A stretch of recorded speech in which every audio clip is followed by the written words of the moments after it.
Chapter 121। चींटियों के राजा ने तुरंत ही शरीर पर हो रहे परिवर्तनों को महसूस कर लिया, जिस पर उसे बहुत गर्व महसूस हुआ। इसकी बाहरी त्वचा संभवतः इस ग्रह पर किसी भी ज्ञात धातु की तुलना में अधिक सख्त और मजबूत थी। इसमें हर जगह दरारें विकसित होने लगी। दूसरी ओर दुश्मन चींटी राजा के हमलों को आसानी से झेल रहा था। यह नहीं हो सकता। एक असंभव परिकल्पना तुरंत चींटी राजा के दिमाग में घुस गई। मैं शारीरिक शक्ति खो रहा हूं। इतना ही नहीं, उसके आधे से भी छोटे आकार के इंसान को। लेकिन ठीक उसी क्षण उसे एहसास हुआ कि उस जोरदार प्रहार से उसकी कमर पर जो ताजा घाव हुआ वह गलत लगा। वहां से आ रही आवाज भी सुनने में अच्छी नहीं लग रही थी। एक्सोस्केलेटन में दर्द रिसेप्टर्स की कमी थी, इसलिए चींटी राजा को नीचे अपने खोल की स्थिति की पुष्टि करने के लिए कुछ क्षणों के लिए अपना ध्यान भटकाना पड़ा। चुपके से परिणाम देखने में काफी चौंकाने वाला था। यह फट गया है। वह छोटी सी दरार जो सिर्फ एक खरोंच से अधिक नहीं थी, हर जगह फैल गई थी और बड़ी से बड़ी होती जा रही थी। यह एक चेतावनी संकेत के समान था, जो प्राणी को बताता था कि बहुत अधिक समय नहीं बचा है। चींटियों के राजा ने तुरंत अपना सिर घुमाया। हालांकि भले ही ये केवल एक संक्षिप्त क्षण के लिए था, जिन वो कोई शौकिया नहीं था जो इस सुनहरे अवसर को चूक जाएगा। राजा का चेहरा दूसरी ओर घूम गया। चींटी राजा हास्यास्पद प्रभाव बल से 1 या 2 सेकंड के लिए अस्थिर रूप से लड़खड़ाया, जिसने चींटी राजा के जाली स्टील जैसे खोल को उसके चेहरे पर नजरअंदाज कर दिया। एक कदम पीछे हटने से पहले वह अपना संतुलन फिर से हासिल करने में कामयाब रहा, लेकिन तब तक नीचे से फॉलो अप पंच पहले ही बंद हो चुका था। चींटी राजा की ठुड्डी ऊपर की ओर उठी। उस इंसान की हिम्मत कैसे हुई, जो एक कीड़े से भी कमतर है, जबकि उसका सिर अभी भी छत की ओर इशारा कर रहा था। चींटियों के राजा ने नीचे से जानलेवा क्रोध से भरी हुई चमक बिखेरी। इस मानव के पास जो शक्ति थी वह सचमुच महान थी। हालांकि इस मानव के विपरीत, जिसके पास सहारा लेने के लिए केवल अपनी शारीरिक शक्ति थी, चींटी राजा के पास कई अन्य शक्तिशाली साधन थे। जैसे कि चींटी राजा का सिर पीछे की ओर झुक गया और उसी समय उसने अपने मुंह से एक जहरीली सुई निकाल दी। जीभ जैसे तंबू से जुड़ी घातक जहर में लिपटी एक नोक गोली की तरह निकली। यह इस बिंदु रिक्त सीमा में दुश्मन के चेहरे पर लक्षित एक अपरिहार्य हमला था। मानव ने सुई से बचने के लिए चतुराई से अपना सिर बाहर झुका लिया, लेकिन चींटी राजा के चेहरे पर अभी भी मुस्कान तैर रही थी, क्योंकि उसके हमले का परिणाम स्पष्ट हो गया था। सुई अभी भी मानव के गाल को खरोचने में कामयाब रही और वहां एक छोटा सा घाव छोड़ दिया। ये हो चुका है। वह अकेला ही काफी था। एक बार चींटी राजा ने एक समुद्री घोंघे को खा लिया और कुछ संयोगवश पक्षाघात जहर नामक एक कौशल को अवशोषित कर लिया। इस दुनिया में ज्ञात जीवन रूपों द्वारा स्रावित सबसे घातक जहरों में से एक को चींटी राजा के शरीर के भीतर और भी अधिक घातक पदार्थ में बदल दिया गया था, जब यह एक केंद्रित मिश्रण बन गया जिसमें मेजबान प्राणी की जादुई ऊर्जा शामिल थी। ये वास्तव में कल्पना से भी बदतर जहर था, जिसे लोलुपता नामक कौशल द्वारा जबरन विकसित किया गया था। तुमने सच में मुझे बहुत तकलीफ दी है। तुम इंसान हो। यहां तक कि थोड़ी सी खरोंच से भी व्यक्ति का तंत्रिका तंत्र कुछ ही सेकंड में पूरी तरह से लकवाग्रस्त हो जाएगा।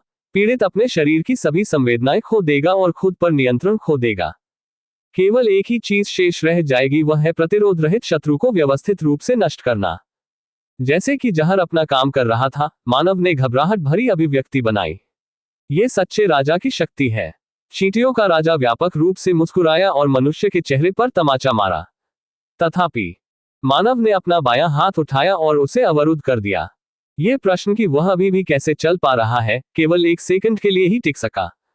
मनुष्य की दाहिनी मुट्ठी दूसरी ओर से उड़ी और चींटी राजा पर इतनी जोर से लगी कि राक्षस बेखौफ होकर जमीन पर गिर पड़ा। पहली बार राजा के मुंह से दर्द भरी चीख निकली। जिन वो ने परिचित यांत्रिक बीप बजते ही अपने दृश्य में सिस्टम संदेश पॉपअप होने की पुष्टि की। विश्रण पूरा हो गया है।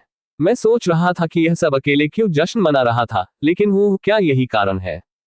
शायद ऐसा इसलिए था क्योंकि किसी कारण से वह समझ सकता था कि चींटी राजा ने अभी अभी बिना किसी समस्या के आगे बढ़ने पर बहुत अधिक घबराहट दिखाई है। ये कैसी रहस्यमयी बात थी। वह सर्वशक्तिशाली बफ के जहर से छुटकारा पाने के बारे में बात नहीं कर रहा था, बल्कि इस तथ्य के बारे में बात कर रहा था कि वह वास्तव में कीट जैसे राक्षस की भावनाओं को समझ सकता था। इससे पहले कि उसे इसका एहसास होता, वह समझ सकता था कि अन्य राक्षस क्या महसूस कर रहे थे। रुको, क्या यह उस समय का है जब मैंने उन हाई ऑक्स से लड़ाई की थी? उस समय उसने सोचा कि वह उन प्राणियों के चेहरे के भाव और हाव भाव को देखकर यह समझने में सक्षम था कि वे क्या महसूस कर रहे थे। हालांकि वह चींटी राक्षस वह भी नहीं था जिसे आप एक मानवीय प्राणी के रूप में वर्गीकृत करेंगे। दरअसल उस चीज में गुस्से में उसे कुचलने के अलावा चेहरे पर कोई और भाव नहीं था। क्या यह मेरी धारणा के कारण है? जिस प्रकार हाल ही में उसके स्टेट मूल्यों में बहुत वृद्धि हुई है, उसी प्रकार उसकी परसेप्शन स्टेट में भी बहुत वृद्धि हुई है। यह संभव था कि उसके स्टैट्स की कुछ अन्य अज्ञात छिपी हुई क्षमताएं तब अनलॉक हो गईं जब वे एक निश्चित सीमा से आगे निकल गईं। तथापि अब उस बारे में सोचने का समय नहीं है। दरअसल उसकी प्राथमिकता इस चीज को मारने और इस जगह से बाहर निकलने में थी। जिन वो खुद को जमीन से धकेलने की कोशिश करते हुए चींटी राजा की ओर तेजी से बढ़ा। वह निश्चित रूप से अब अपनी त्वचा पर चींटी राजा की घबराहट महसूस कर सकता था। उसके लगातार पीटने के परिणामस्वरूप प्राणी का बाह्य कंकाल लगभग टूटकर खुल गया। अभी थोड़ा और, उसने ऐसा सोचा और हवा में थोड़ा ऊपर उछलने से पहले पलक झपकते ही दूरी तय कर ली। और फिर उसने लात मारकर नीचे गिरा दिया। हालांकि चींटियों का राजा पहले ही मौके से गायब हो चुका था। प्रभाव से केवल खराब जमीन ही धंसी। कहाँ गया? ये गायब हो गया। जबकि अन्य शिकारी जल्दी से चींटी राजा की तलाश कर रहे थे, जिन वो शांति से अपने ऊपर देख रहा था। राक्षस अपने पंखों के सहारे हवा में उड़ रहा था। ठीक है, मुझे लगता है कि यह सुविधाजनक है। जिन वो मन ही मन मुस्कुराया। राक्षस की उतार चढ़ाव भरी भावनाओं को समझने में सक्षम होने के साथ ही उसकी उपस्थिति की तलाश करना अब एक कदम आसान हो गया था। भ्रम की भावना भय में बदल गई, इससे पहले कि यह एक बार फिर खुशी में बदल जाए। चींटी राजा ने अब अपनी रणनीति बदल दी थी। अगर उस इंसान की खासियत ही उसकी ताकत है तो उसका सामना करने की कोई जरूरत नहीं है। चींटी राजा का असली हथियार उसकी गति थी। यहां तक कि वह मूर्ख इंसान भी, जिसने झूठ बोला था और कहा था कि वह इंसानों का राजा है, चींटी राजा की हरकतों पर प्रतिक्रिया भी नहीं कर सका और उसकी गर्दन कट गई। प्रारंभ से ही प्राणी मनुष्य को दबाने के लिए शारीरिक शक्ति का उपयोग करना चाहता था। इसका कारण उसकी राजसी शक्तियों को दिखाने की एक प्रकार की इच्छा थी। लेकिन अभी चींटी राजा ने उस स्वार्थी तर्क को दूर फेंकने और अब से अपना पूरा ध्यान इस लड़ाई में केंद्रित करने का फैसला किया था। बड़ा हुआ शरीर अपने मूल आकार में वापस आ गया, जबकि उसके हाथों के पंजे अच्छी तरह से धारित ब्लेड की तरह और भी लंबे और तेज हो गए। इसके पंजे, जिन वू ने चींटी राजा में हो रहे परिवर्तनों का अध्ययन किया और महसूस किया कि जीव यहां से अपने आक्रमण के तरीके को बदल देगा। इन्वेंटरी से बुलाए गए 2 शॉर्ट स्वॉर्ड्स जिन वू के हाथों में आ गए। हवाई चींटी राजा ने जिन वू की ओर शॉट चलाया। केवल 1 मिनट पहले इसकी गति अतुलनीय थी। जिन वू ने अपनी इंद्रियों पर ध्यान केंद्रित किया। समय धीमा हो गया और राक्षस की प्रत्येक गतिविधि उसकी दृष्टि में आ गई। पूरी ईमानदारी से कहें तो जिन वू को सबसे अधिक आत्मविश्वास तब महसूस हुआ जब बात गति की प्रतियोगिता की आई। उसने ऊपर से नीचे की ओर आ रहे चींटी राजा के पंजे को अपनी छोटी तलवार से आसानी से हटा दिया। जमीन पर उतरने वाले चींटी राजा के साथ साथ जिन वू के चारों ओर घूमने वाले अनुवर्ती हमले हिंसक रूप से टकराए। चूंकि उन्होंने अनगिनत बार आक्रमण और बचाव का आदान प्रदान किया, चींटी राजा अब बेलगाम सदमे से पूरी तरह से घिर गया था। ये कैसे हो सकता है? दुश्मन वास्तव में उसकी गति से मेल खा रहा था। नहीं, ये केवल इतना ही नहीं था। जैसे जैसे सेकंड बीतते गए, उसकी गति वास्तव में बढ़ती जा रही थी, जैसे कि उसकी मांसपेशियां अंततः पर्याप्त रूप से ढीली हो गई हो। कैसे? चींटी राजा को कच्ची ताकत की प्रतियोगिता में पीछे धकेल दिया गया था और अब उसे गति की प्रतियोगिता में भी धीरे धीरे पीछे धकेला जा रहा था। एक कदम, दूसरा कदम। जैसे जैसे पीछे हटने वाले कदमों की संख्या बढ़ती गई, वैसे वैसे बाहरी कंकाल पर घाव भी दिखने लगे। राक्षस की पीछे हटने की दूरी जितनी अधिक होती गई, जिनवू का आत्मविश्वास उतना ही अधिक बढ़ता गया। मैं इसे खत्म कर सकता हूं। इस राक्षस को, इस तथाकथित चींटी राजा को अभी जो मानसिक आघात महसूस हुआ, वो पूरी तरह से जिनवू तक प्रसारित हो रहा था। इस समय वह राक्षस बहुत घबराया हुआ था। राक्षस राजा बरन की तुलना में इस राक्षस की ताकत, गति और क्षमताएं कुछ पीछे रह गईं। नहीं, शायद यह मृत दानव राजा के समान स्तर पर था, या कुछ मामलों में उससे भी आगे था। दुर्भाग्य से वर्तमान जिन वू उस समय के जिन वू के समान नहीं था। वास्तव में दानव महल की कालकोठरी को पूरा करने के बाद उसे जो पुरस्कार मिले थे, उससे वह कहीं अधिक ऊंचे क्षेत्र में कदम रख चुका था। यहां मेरे सभी परिश्रम का फल है। जिन वू को पूरी तरह से अनुभव हो गया कि इस विशेष प्रतिद्वंद्वी के माध्यम से उसके आंकड़े कितने बड़े हैं। ये जानने से मिली संतुष्टि के साथ साथ कि उनके आंकड़े अब बहुत बढ़ गए हैं, और भी अधिक उत्तेजक भावनाएं उसके सीने की गहराई से उमड़ पड़ी। जब चींटी राजा एक और कदम पीछे हट गया, तो जिन वू 2 कदम आगे बढ़ गया। और तब महत्वपूर्ण स्थान लक्ष्यीकरण। जिन वू के कौशल ने सीधे चींटी राजा के धड़ में वार किया। वाइटल पॉइंट्स टारगेटिंग एक ऐसा कौशल था जो दुश्मन के कमजोर स्थानों पर वार करने में कामयाब होने पर अतिरिक्त नुकसान पहुंचाता था। राक्षस का बाह्य कंकाल कई स्थानों पर टूट जाने के कारण ये कहना अतिशयोक्ति नहीं होगी कि प्राणी का पूरा शरीर अब तथाकथित कमजोर स्थान था। दर्जनों वाइटल पॉइंट टारगेटिंग असहाय राक्षस पर उतरे। कौशल महत्वपूर्ण बिंदु लक्ष्यीकरण को अब अंतिम संस्करण कौशल हिंसक / में अपग्रेड किया जाएगा। हिंसक / एक नए कौशल को अनलॉक करने के बाद जिन वू ने तुरंत इसका उपयोग किया।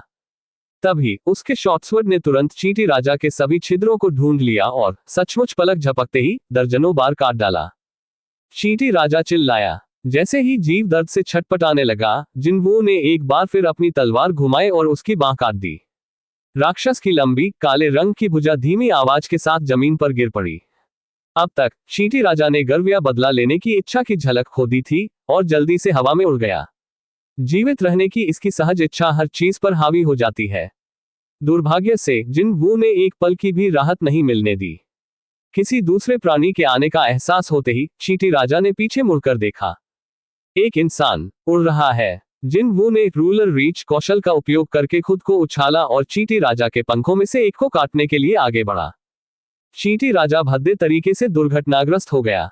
अपने पतन के उस छोटे से समय के दौरान चींटी राजा लगातार इस अविश्वसनीय रूप से खतरनाक संकट से बचने के तरीके के बारे में सोचता रहा, भले ही भ्रम और भय ने उसे पंगु बना देने की धमकी दी थी। मुझे दुश्मन पर काबू पाने के लिए कुछ आविष्कार करना होगा। शारीरिक शक्ति, गति और यहाँ तक कि इसका छिपा हुआ तुरुप का पत्ता, जहर, भी काम करने में विफल रहा। इससे कुछ भी पता नहीं चल सका। क्या उसके पास ऐसी कोई चीज नहीं थी जो उस इंसान के पास से बेहतर थी? निराशा आने से ठीक पहले चींटी राजा अंततः सही उत्तर पर पहुंच गया। इसने एक बात याद दिलाई कि शत्रु पर इसका लाभ था, और वह होगा कुल संख्या। केवल एक ही शत्रु था, लेकिन चींटी राजा के पास हजारों सैनिक थे। सचमुच क्या इस समय कक्ष के प्रवेश द्वार पर बहादुर योद्धा उसके आदेश की प्रतीक्षा नहीं कर रहे थे? चींटी राजा अपने बचे हुए हाथ से जिनवू की ओर इशारा करने से पहले लड़खड़ाकर वापस अपने पैरों पर खड़ा हो गया।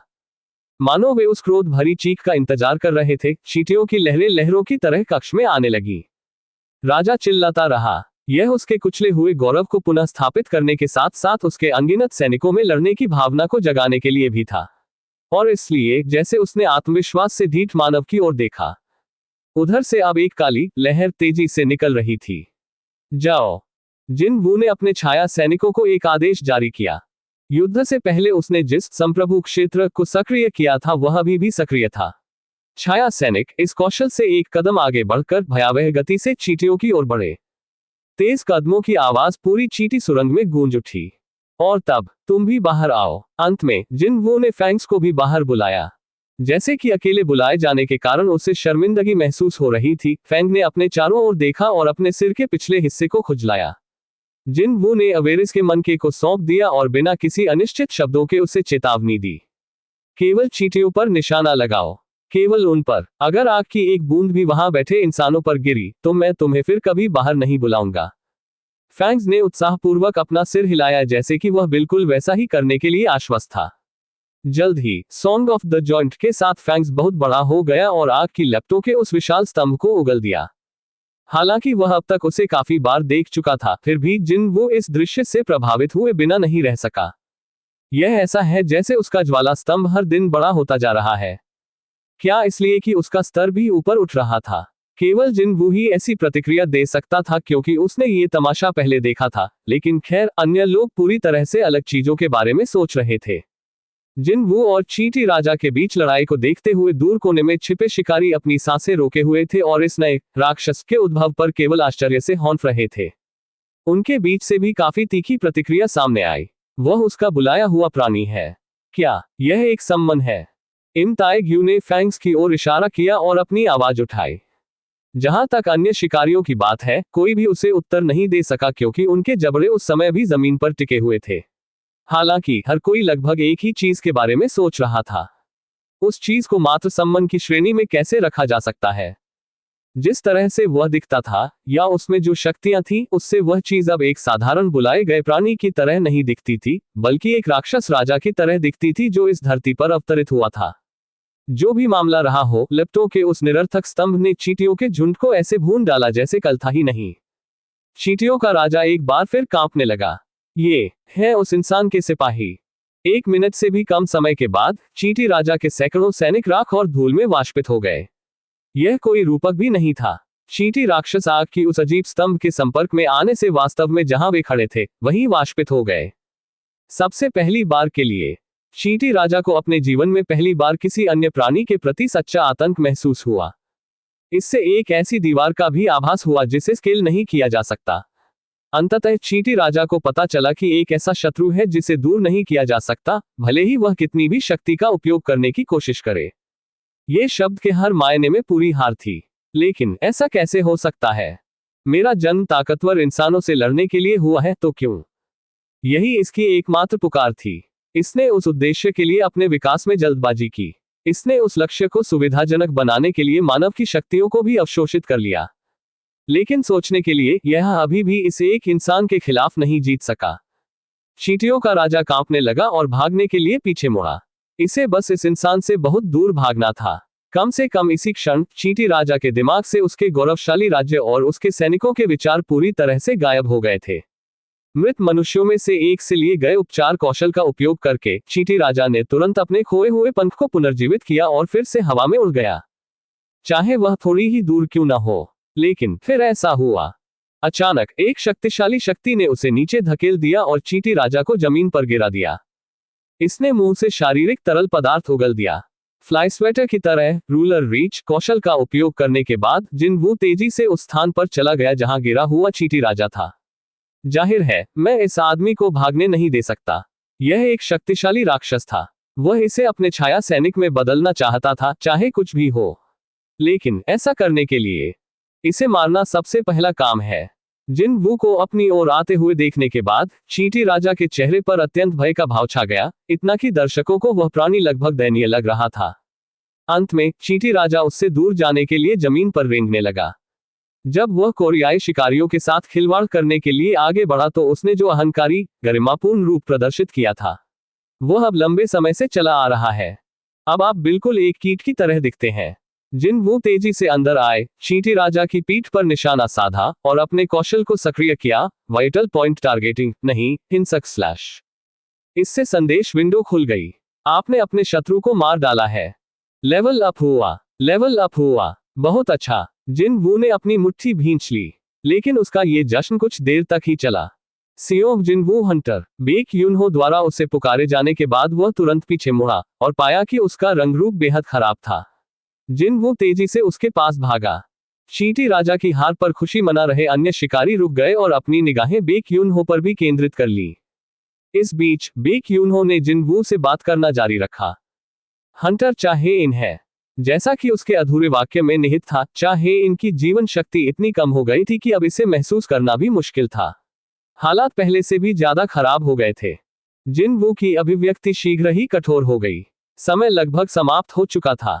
भले ही वह कैसल पर सवार हो, वह अपने गंतव्य पर कब पहुंचेगा और उसे ठीक करने के लिए एक मरहम लगाने वाले को ढूंढने में उसे कितना समय लगेगा। मुझे दूसरा रास्ता चाहिए। कुछ देर सोचने के बाद जिन वू चाहे इनको बचाने का एक तरीका लेकर आया। उसने उसका रंग जांचना समाप्त किया और वापस खड़ा हो गया। इसके बाद वह कैमरामैन की ओर मुड़ा।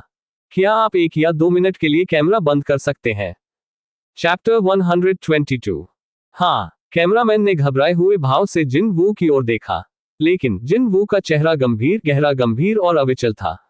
लेकिन अचानक कैमरा क्यों? घबराए हुए कैमरामैन के सवाल पर जिन वू चुप रहा। यहाँ कैमरामैन किसी निर्णय पर नहीं पहुंच सका। हंटर सेओंग जिन वू वास्तव में उसका रक्षक था।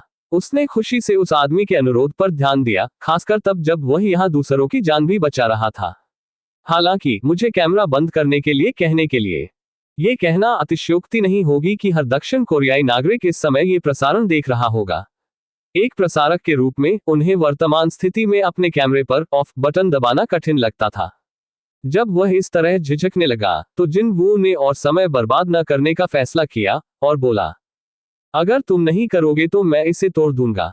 जिन वू की बर्फीली आवाज सुनकर कैमरामैन बुरी तरह घबरा गया। अगर हंटर सियोंग जिन वू ने कैमरा तोड़ने का फैसला किया तो क्या यहां मौजूद हंटर्स के संयुक्त प्रयास भी उसे रोकने के लिए पर्याप्त होंगे? क्यों? अब कोई मायने नहीं रखता क्योंकि उसके पास अब इस मामले में कोई विकल्प नहीं बचा था। मैं समझता हूँ। कैमरामैन ने सिर पर लगे कैमरे को हटा दिया और डिवाइस को बंद कर दिया।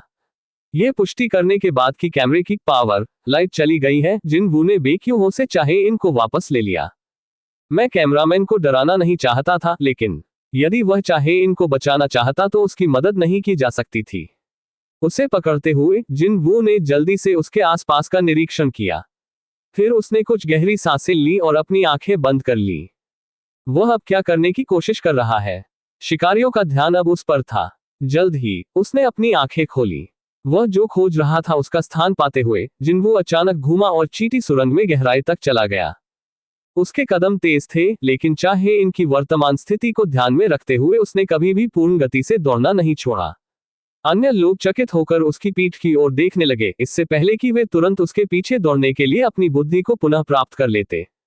अंत में जिन-वू रुका और सावधानी से चाहे इनको नीचे रख दिया।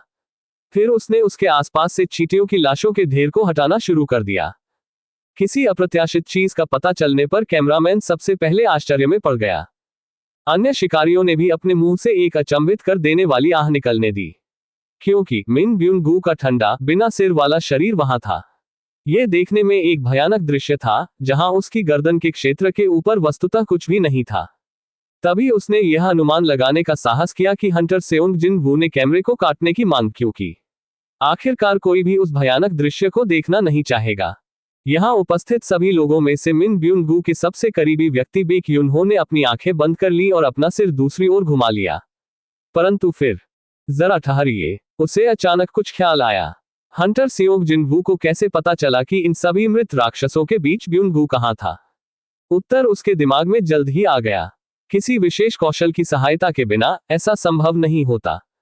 मनुष्यों और राक्षसों से आने वाली जादुई ऊर्जा उत्सर्जन सूक्ष्म रूप से भिन्न थी, लेकिन जिन-वू दोनों के बीच अंतर करने में सक्षम था और मिन ब्यून-गू से उत्सर्जन पूरी तरह से नष्ट होने से पहले उसकी लाश का पता लगाने में कामयाब रहा।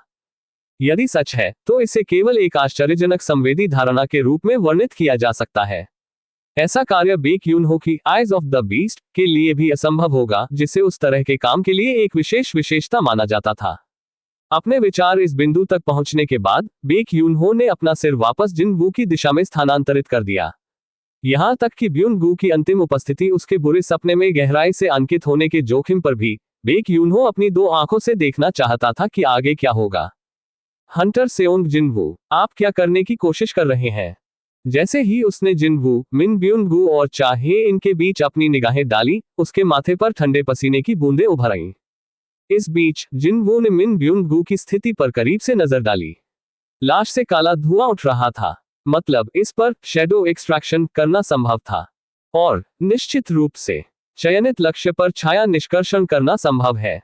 परिचित यांत्रिक बीप और सिस्टम के संदेश ने उसे इतने मैत्रीपूर्ण तरीके से सूचित किया कि वह जो करना चाहता था वह करने योग्य था।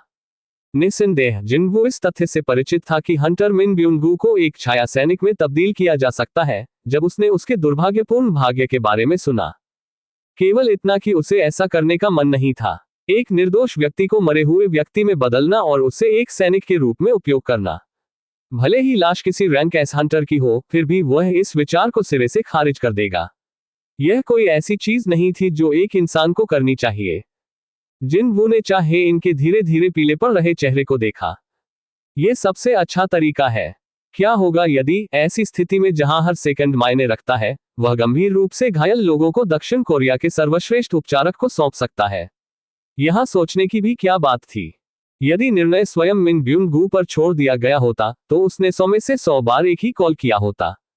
जिन-वू ने एक गंभीर अभिव्यक्ति बनाए और छाया को एक आदेश जारी किया, उठो। हालांकि अंतिम परिणाम उनकी अपेक्षा से भिन्न था। छाया निष्कर्षण विफल हो गया है। भ्रम और चिंता जिन-वू की अभिव्यक्ति में प्रवेश करने लगी। क्या ऐसा इसलिए था क्योंकि लक्ष्य के स्टेट मूल्यों की तुलना में कौशल स्तर बहुत कम था? या क्या ऐसा इसलिए था क्योंकि वह वास्तव में इस विशेष शैडो एक्सट्रैक्शन के साथ इसे महसूस नहीं कर रहा था? जिन-वू ने तुरंत सभी ध्यान भटकाने वाले विचारों को दूर कर दिया और फिर एक बार फिर बोला, उसकी आवाज में अब उसकी इच्छा समाहित थी, उठो। तब वांछनीय परिवर्तन हुए। एक धीमी भारी ध्वनि जिसे बिजली दहाड़ या चीख के रूप में वर्णित किया जा सकता है, दूर कहीं से गूंजी और एक भयानक हवा अचानक सभी को पार कर गई। शिकारियों की आंखें सदमे से खुली रह गईं, क्योंकि रेंगने वाली ठंड उनकी रीढ़ की हड्डी में रेंग रही थी। अरे बाप रे, वह नहीं है। मिन ब्यून गू की छाया से एक काला हाथ ऊपर उठा, मानो वह फिर से छाया के अंदर वापस नहीं जाना चाहता था। काले हाथ ने शक्तिशाली रूप से जमीन पकड़ ली और फिर उसने खुद को अंधेरे से बाहर निकालना शुरू कर दिया। ये कैसे हो सकता है? बेक यूनहो को ऐसा महसूस हुआ मानो वह अभी जो देख रहा था उससे उसका दिल फट जाएगा। दूसरे लोग भले ही इसे न देख पाए, लेकिन उसकी आंखों ने सब कुछ साफ साफ कैद कर लिया। मिन ब्यून गू की जादुई ऊर्जा उसकी छाया से ऊपर उठकर धीरे धीरे एक व्यक्ति के आकार में जम रही थी। अधिक विशेष रूप से जेट काले कवच में सुसज्जित एक सैनिक। और जल्द ही तथाकथित बुलाए गए प्राणी ने आखिरकार खुद को प्रकट कर दिया। शिकारी पूरी तरह से अवाक रह गए और जिन वू के नए बुलाए गए प्राणी को चकित होकर देखते रहे। और इस प्राणी से वे उस प्रकार की जादुई ऊर्जा को महसूस कर सकते थे जिसे केवल एक शीर्ष क्रम के शिकारी से ही महसूस किया जा सकता था। नहीं, एक मिनट रुकिए। तेज तर्रार चोई जोंग इन को यह एहसास हुआ कि उसकी भौहें ऊपर उठी तो वह बुरी तरह से कांपने लगा। जैसे ही हर कोई सांस रोककर देख रहा था, जिन वू की शांत आंखें मिन ब्यून गू की छाया का अध्ययन कर रही थीं। जब उनकी नजरें मिली तो नए छाया सैनिक ने अपना सिर हिलाया। जिस क्षण एक छाया उसके सैनिकों में से एक में तब्दील हो जाती थी, वह तुरंत जिन वू के साथ एक मानसिक संबंध बना लेती थी। उन्हें पता होगा कि उनका संप्रभु उनसे क्या चाहता है। किसी और आदेश की आवश्यकता के बिना मिन ब्यून गू की छाया ने घुटने टेक दिए और चाहे इन पर उपचार जादू डालना शुरू कर दिया। जैसे ही प्रकाश की गर्म किरणें छाया सैनिक के हाथों से छूट गईं, चाहे इनका पीला रंग धीरे धीरे ठीक होने लगा। ये काम में शीर्ष स्तर का उपचार जादू था। मैं जानता था। चोई जंग हुन अब ठीक से घबरा रहा था। वह अपने अनुमानों पर पूरी तरह से आश्वस्त था। अब उसने उन रोशनी को चाहे इनको ठीक करते देखा था। उस काले सैनिक की पहचान कोई और नहीं बल्कि मिन ब्यून गू थी। तब तक अन्य शिकारियों को भी एहसास होने लगा था कि यहाँ क्या हो रहा है। माह डोंग वूक उस क्षण से अपने ढीले जबड़े को बंद करने में सक्षम नहीं था जब काला हाथ मिन ब्यून गू की छाया से उठा, लेकिन अब वह अंततः अपने आश्चर्य को व्यक्त करने के लिए खुद को इकट्ठा करने में सक्षम था। प्रशिक्षक सियोंग, आप एक साधारण सम्मन नहीं थे, मैं समझता हूँ। जिन वू न तो इस पर सहमत हुआ और न ही इससे इनकार किया। हालांकि शुरुआत में वे किस तरह के लोग थे? उनमें से प्रत्येक एक उत्कृष्ट शिकारी था और प्रत्येक दक्षिण कोरिया के सबसे बड़े गिल्ड का प्रतिनिधित्व करता था। इसका सार समझने के लिए उन्हें पुष्टि सुनने की आवश्यकता नहीं थी। किसी भी संयोग से सेओंग जिन वू हंटर, आप मृतक की शक्तियों का उपयोग कर सकते हैं? चोई जोंग इन ने अपने चेहरे पर बड़े घबराहट भरे तनाव के साथ पूछा। जिन वू ने बस एक बार अपना सिर हिलाया। अब जब उसने खुद को यहाँ पाया तो अपनी शक्तियों को छिपाने का कोई और कारण नहीं था, न ही वह इसे झूठ के साथ छुपाना चाहता था। खैर, ऐसा नहीं है कि ये लोग मेरे द्वारा मौके पर ही गढ़े गए कुछ बेतरतीब झूठों में फंस जाएंगे। दरअसल उसे ऐसा महसूस हो रहा था मानो अब उसके कंधों से बोझ उतर गया हो, क्योंकि उसने अपनी शक्तियों को किसी और के सामने प्रकट कर दिया है। अन्य लोग इससे डर सकते हैं, लेकिन जिन वू के लिए वह उस स्थान तक पहुंचने में मदद करने के लिए इस शक्ति के प्रति सदैव आभारी महसूस करेगा जहां वह था। उसे छाया संप्रभु की शक्ति पर गर्व था। जिन वू के चेहरे पर उस आत्मविश्वास को देखकर अन्य शिकारी उसकी शक्तियों की सीमा से डरने लगे। वह मृतक की शक्तियों का उपयोग करके प्राणियों को बुला सकता है। जैसे जैसे लड़ाई भीषण होती जाएगी, क्या वह और अधिक मजबूत नहीं हो जाएगा? ये कितनी डरावनी क्षमता है। मुझे अब ये भी नहीं पता कि क्या कहूं। आज जिन वू की क्षमता की गवाही देने वाले इन शिकारियों के लिए इस रहस्योद्घाटन ने विभिन्न प्रकार के प्रभाव छोड़े। हालांकि बेक यूनहो को एक और गुप्त जानकारी की जानकारी थी जो दूसरों को नहीं पता थी। न केवल उसकी अपनी शक्तियां लगातार मजबूत हो सकती हैं, बल्कि वह अपने पराजित शत्रुओं को भी अपने ही बुलाए प्राणियों के रूप में नियंत्रित कर सकता है। क्या इसका मतलब यह नहीं होगा? हंटर सेओंग जिन वू की शक्ति का वर्तमान स्तर पहले ही अथाह स्तर तक पहुंच चुका था। लेकिन जब बेक यूनहो ने सोचा कि भविष्य में उस युवा के पास किस तरह की ताकत होगी, तो उसका पूरा शरीर अनियंत्रित रूप से कांपने लगा। अचानक कैमरामैन ऐसे बोला जैसे उसे अभी अभी कुछ याद आया हो। फिर आपने कैमरा बंद करने का अनुरोध इसलिए किया क्योंकि ये शक्ति देश के शीर्ष शिकारियों को भयभीत करने में सक्षम थी। कोई भी आसानी से अनुमान लगा सकता था कि जिनवू देश के बाकी हिस्सों में ऐसी शक्ति क्यों प्रकट नहीं करना चाहता था। तभी मिन ब्यून गू की परछाई वापस खड़ी हो गई। उपचार प्रक्रिया अवश्य ही समाप्त हो गई होगी, क्योंकि हंटर चाहे इनके चेहरे पर हल्के से लाल रंग की चमक का संकेत था। अपनी स्थिति की पुष्टि करने के बाद जिन वू ने राहत की सांस ली। हालांकि वह अभी भी बेहोश थी, उसकी सांसें और दिल की धड़कन सामान्य हो गई थी। दरअसल उसके घाव अब पूरी तरह ठीक हो गए। जिन वू ने मिन ब्यून गू की छाया के कंधे को थपथपाया। यह अच्छी तरह से किए गए कार्य के लिए सराहना का भाव था। जिन वू ने अनुमान लगाया कि जब मिन ब्यून गू जीवित था तो वह किस तरह का व्यक्ति रहा होगा, शैडो सोल्जर की उसकी ओर देखती हुई कोमल आंखों से। जिन वू ने धीरे से अपना हाथ कंधे से हटा लिया और फिर निष्कर्षण रद्दीकरण अपने होठों पर हल्की सी मुस्कान के साथ उसने छाया को वापस रसातल में जाने दिया। चाहे कुछ भी हो, उसके पास अपने एक सैनिक के रूप में इस आदमी पर प्रभुत्व का अधिकार नहीं था। जब मिन ब्यूनगू ने राक्षस खतरों के खिलाफ लड़ने के लिए अपने जीवन का बलिदान भी दे दिया था। दरअसल उसने सोचा कि इस तरह का कृत्य एक गिरे हुए नायक के लिए उपयुक्त नहीं है। यहां से बाहर हो जाओ। अपने दिल में थोड़े से अफसोस को दूर करते हुए जिन वू ने चाहे इनको जमीन से उठाया। अपने दो नेताओं, रानी और राजा को खोने के बाद चींटी राक्षस तितर बितर हो गए और छाया सैनिकों से छिपने के लिए द्वीप के छोर तक भाग गए। चींटियों की सुरंग, जो कभी चींटियों से लबालब भरी रहती थी, अब पूरी तरह खाली थी। जिन वू ने अन्य शिकारियों से बात करने के लिए अपने पीछे देखने से पहले कई कदम आगे बढ़ाए। आओ चलना शुरू करें। हो सकता है कि उनके शरीर और शारीरिक थकान उनके द्वारा सेवन की गई औषधि से कुछ हद तक ठीक हो गई हो, लेकिन उनकी मानसिक थकान अब तक लगभग टूटने के बिंदु पर पहुंच गई थी। इसलिए जब उन्होंने उसका सुझाव सुना तो शिकारियों के चेहरे पर काफी चमक आ गई। यह अब अंततः खत्म हो गया था। उनके मुस्कुराहट से भरे चेहरे उनकी वर्तमान भावनाओं को पूरी तरह से व्यक्त करते हैं। चींटियों की सुरंग से सुरक्षित बाहर निकलने के बाद उन्होंने एक हेलीकॉप्टर को हवा में मंडराते हुए पाया, जो समय की उत्कृष्ट समझ के साथ अभी अभी उनके स्थान पर पहुंचा था। वे वहां हैं। शिकारी बाहर आ रहे हैं। हाँ, बहुत अच्छा। हेलीकॉप्टर में सवार लोगों को शिकारियों की सटीक स्थिति का पता चलने के बाद वह सावधानी से नीचे उतरा और जमीन पर उतर गया। थके हुए शिकारी एक एक करके वाहन में दाखिल हुए जब तक कि केवल 2 लोग ही नहीं बचे। वे जिन वू और बेक यून हो थे। जिन वू हेलीकॉप्टर के करीब खड़ा था। उसने सावधानी से चाहे इनको बेक यून हो को सौंप दिया। आप क्या कर रहे हैं, सेओंग जिन वू हंटर? इस द्वीप पर मुझे अभी भी कुछ अधूरे काम निपटाने हैं। ये सुनकर बेक यून हो केवल धीरे से मुस्कुरा सका। जेजू द्वीप पर अभी भी बहुत सारे चींटी राक्षस घूम रहे थे जो मौत से बच गए थे।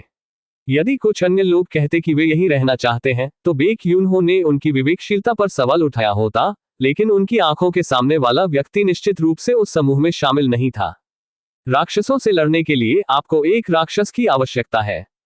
बेक यून हो ने सोचा कि जिन वू इस द्वीप पर क्या करने की योजना बना रहा है, उसके बावजूद उसे अब आश्चर्य नहीं होगा। माफ करें। द्वीप छोड़ने से पहले बेक यून हो ने एक आखिरी प्रश्न पूछा। ब्यूनगू, नहीं रुको। ब्यूनगू से निकले बुलाए गए प्राणी का क्या होगा?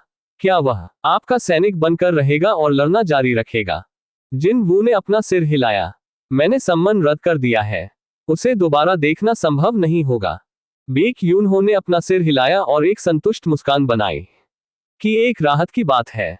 वह आदमी, वह वास्तव में लड़ाई से नफरत करता था, तुम्हें पता है। मुझे यकीन है कि वह इस वक्त आपको धन्यवाद दे रहा है, चाहे वह कहीं भी हो। और इसलिए 6 योद्धा और एक कैमरामैन जिन्होंने बहादुरी से लड़ाई लड़ी थी, अंततः जेजू द्वीप छोड़ गए। उनकी लड़ाई खत्म हो गई थी। हालांकि जिन वू के लिए यह महज एक और शुरुआत थी। मुझे 100 तक पहुंचने के लिए केवल एक और स्तर की आवश्यकता है। इस द्वीप पर शेष राक्षसों की संख्या को देखते हुए उसे वहां पहुंचने में कोई समस्या नहीं होगी। और इसके अलावा चींटियों की सुरंग के अंदर भी बहुत सारी परछाइयां वापस निकाले जाने की प्रतीक्षा कर रही थी। तो फिर क्या उसे अभी शुरुआत करनी चाहिए? सबसे पहले मुझे उन चींटियों का ध्यान रखना चाहिए जो भाग गई हैं। जिन वू ने गहरी मुस्कान बिखेरी और कैसल को बाहर बुलाया। जापानी हंटर एसोसिएशन के अंदर एसोसिएशन के अध्यक्ष मात्सुमोतो शिगियो ने विशाल टीवी स्क्रीन बंद कर दी। उसकी अभिव्यक्ति गहरे दुख और हार की थी। जापान के 10 सर्वश्रेष्ठ शिकारियों को तुरंत नष्ट करने के लिए पर्याप्त शक्तिशाली राक्षस को दक्षिण कोरिया के एक अकेले शिकारी ने मार गिराया। कैसे? मात्सुमोतो शिगियो के कांपते हाथों ने अपने सिर के किनारे बचे थोड़े से बालों को नोचना शुरू कर दिया। अभी अभी उसकी आंखों के सामने एक सर्वथा अतार्किक घटना घूम गई थी। इसके कारण जापान की कुल युद्ध क्षमता आधे से भी कम हो गई थी, और यहां तक कि एसोसिएशन के अध्यक्ष के रूप में उसकी स्थिति भी अब खतरे में थी। यदि कोरियाई भी विफल हो जाते, तो हो सकता है कि उन्होंने इस पूरे मामले को रफा दफा करने के लिए कुछ अस्पष्ट बहाने बनाने की कोशिश की होती, और फिर अंतर्राष्ट्रीय समुदाय से उनकी मदद मांगी होती, लेकिन कोरियाई न केवल चींटी रानी को मारने में कामयाब रहे, बल्कि वे हजारों चींटी राक्षसों के साथ साथ चींटी के उस उत्परिवर्तित शैतान के चंगुल से भी सुरक्षित बच निकले। सेओंग जिनवू, वह एक शिकारी सब कुछ तहस नहस करने के लिए जिम्मेदार था। बेवजह जब गोटो रयोजी कोरिया में था तब उसने उसके साथ जो फोन कॉल साझा की थी वह उसके दिमाग में घूम गई। दक्षिण कोरिया में एक अविश्वसनीय शिकारी है। तुमसे ज्यादा, संभावना से अधिक, श्रीमान। मुझे लगता है कि हमारी योजना को थोड़ा संशोधित करने की आवश्यकता है, सर। काश उसने उस समय गोटो रयोजी जो कह रहा था उस पर ध्यान दिया होता। जब हंटर्स में ताकत के अंतर को समझने की बात आई तो क्या वह सबसे अधिक जानकार व्यक्ति नहीं था? पहली बार ऐसे किसी व्यक्ति ने एक कोरियाई शिकारी को अविश्वसनीय माना था, फिर भी उसने ऐसा क्यों किया? मैं इतना अहंकारी क्यों था? यदि उन्होंने पहले से ही सेओंग जिनवू की क्षमताओं का पूरी तरह से विश्लेषण किया होता, तो वे अच्छे विश्वास के साथ कोरियाई लोगों के साथ सहयोग कर सकते थे और बिना किसी समस्या के सब कुछ हल कर सकते थे। नहीं रुको, भले ही जापानियों ने कुछ नहीं किया, लेकिन इसके बजाय कोरियाई लोगों ने समस्या से निपटने के लिए स्वयं आगे कदम बढ़ाया होगा। लेकिन फिर उसने अपनी कब्र खुद ही खोद ली क्योंकि उसने गुप्त योजनाओं का सहारा लिया। एसोसिएशन के अध्यक्ष महोदय, ये देखकर कि उसका चेहरा कितना खराब हो गया था, उसके बगल वाला एसोसिएशन कर्मचारी चिंतित स्वर में पूछने लगा। हालांकि मात्सुमोतो शिगियो ने अपना सिर उठाने की जहमत नहीं उठाए और कर्मचारी को बर्खास्त करने के लिए बस अपना हाथ हिलाया। कर्मचारी ने अपना सिर झुकाया और कार्यालय से ऐसे बाहर निकला जैसे वह भाग रहा हो। मात्सुमोतो शिगियो की अभिव्यक्ति भद्दी हो गई। मेरे लिए इससे बचने का एक ही रास्ता हो सकता है, और वह जापानी एसोसिएशन को फिर से अपने पैरों पर खड़ा करना होगा और इसे पहले से कहीं अधिक मजबूत बनाना होगा। ऐसा करने के लिए उसे सिर्फ एक आदमी की जरूरत थी, सेओंग जिनवू। चाहे कुछ भी हो, उसे उस आदमी को फंसाना ही होगा। गोटो रयोजी के इस तरह व्यर्थ मरने के साथ जापानी हंटर एसोसिएशन को पुनर्जीवित करने का केवल एक ही तरीका था। कोरिया के सभी नागरिकों ने हंटर सेओंग जिनवू के भव्य कारनामों को लाइव देखा होगा, इसलिए यह आसान नहीं होगा, लेकिन ठीक है, पहले से ही एक शीर्ष हंटर द्वारा दक्षिण कोरिया छोड़ने की मिसाल थी, जिसका मतलब था कि अभी भी उम्मीद बाकी थी। हंटर सेओंग जिनवू को इस तरफ लाने के लिए मुझे क्या करना चाहिए? मात्सुमोतो शिगियो का मस्तिष्क, जो क्षण भर के लिए निराशा से जड़ हो गया था, फिर से तेजी से घूमने लगा। पूर्वी संयुक्त राज्य अमेरिका। फोन की घंटियां लगातार बजती रहीं। उस रैकेट को अब और सहन करने में असमर्थ डेविड ब्रेनन ने गुस्से में रिसीवर पर झपट्टा मारा। कौन पागल मादरचोद रात के इस समय मुझे बुला रहा है? वह राज्यों के सबसे शक्तिशाली संगठन हंटर ब्यूरो के निदेशक था।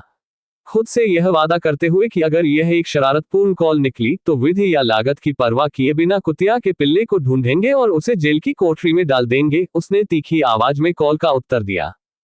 ये कौन है? निर्देशक, यह मैं हूं, डिप्टी। वह परिचित आवाज सुनते ही डेविड ब्रेनन की नींद उड़ गई और उसने अपना धड़ ऊपर उठाया। पहले ही काफी देर हो चुकी है। क्या बात है? एक वीडियो है जिसे आपको अवश्य देखना चाहिए। अभी एक वीडियो। जब उसने अपना मोबाइल फोन चेक किया तो उसमें 7 मिस्ड कॉल के साथ साथ एक वीडियो फाइल भी थी। ऐसा लग रहा था कि उसने उन सभी को मिस कर दिया क्योंकि उसने बिस्तर पर जाने से पहले फोन म्यूट कर दिया था। मैं समझता हूं, क्लिप देखने के बाद मैं आपको कॉल करूंगा। कोई जरूरत नहीं, निर्देशक। तुम्हारा इससे क्या मतलब है? मैं पहले से ही आपके घर के सामने हूं, सर। क्या? डेविड ब्रेनन बिस्तर से उठे और बेडसाइड ब्यूरो पर बैठे हुए अलार्म पर नजर डाली। इसमें लिखा था सुबह के 4:12। उसने फोन को बिस्तर पर फेंक दिया और देखने के लिए बेडरूम की खिड़की की ओर भागा, और वास्तव में उपनिदेशक घर के सामने अपनी कार खड़ी करके उसका इंतजार कर रहा था। एक बार जब उनकी नजरें मिली तो उपनिदेशक ने अभिवादन में सिर हिलाया। डेविड ब्रेनन ने मुड़ने से पहले कुछ हद तक स्तब्ध होकर पीछे की ओर देखा, उसका सिर एक तरफ झुका हुआ था। क्या चल रहा है? यह महसूस करते हुए कि कुछ बड़ा हुआ होगा, उसने अपना फोन उठाया। वीडियो क्लिप अभी भी डिवाइस पर चलने का इंतजार कर रही थी। चैप्टर 123। आखिरकार फोन पर वीडियो क्लिप चलना खत्म हो गया। सुदूर पूर्व के एक छोटे से देश में हो रही छापेमारी के फुटेज ने अमेरिका के हंटर ब्यूरो के निदेशक डेविड ब्रेनन को बहुत बड़ा मानसिक झटका दिया। आप क्या सोचते हैं? डिप्टी डायरेक्टर ने सावधानी से अपने बॉस से पूछा, और निर्देशक ने तुरंत जवाब दिया, मैं क्या सोच रहा हूं इसकी परवाह मत करो। क्या तुम इतने शुरुआती घंटों में यहां नहीं हो क्योंकि तुम्हें पहले से ही पता है कि मैं क्या कहने वाला हूं? क्या मैं सही हूं? ये सचमुच सच था। शक्तिशाली हंटर ब्यूरो के निदेशक और उसके डिप्टी के लिए सुबह 4 बजे बैठक करना पहले से ही एक असामान्य घटना थी, लेकिन फिर उनकी बैठक का स्थान निदेशक के निजी आवास की रसोई भी बन गई। डाइनिंग टेबल के विपरीत दिशा में बैठे दो व्यक्तियों के बीच एक भारी सन्नाटा छा गया। सिगरेट पीते समय निर्देशक ने वीडियो को एक बार फिर से चलाया। वह अभी भी जो देख रहा था उससे हैरान हो रहा था, खासकर जब वह उस हिस्से में पहुंचे जहां शिकारी ने चींटियों के झुंड को भगाने के लिए काले सैनिकों को बुलाया तो निर्देशक का पूरा शरीर कांप उठा। इस पागलपन भरे वीडियो को देखने के बाद कोई क्या कह सकता है। और इसलिए जब वह चुपचाप दूसरी सिगरेट पीता रहा, निर्देशक की पत्नी अपने लापता पति की तलाश में ऊपर के बेडरूम से नीचे आए और रसोई में रोशनी देखकर उसका नाम पुकारा।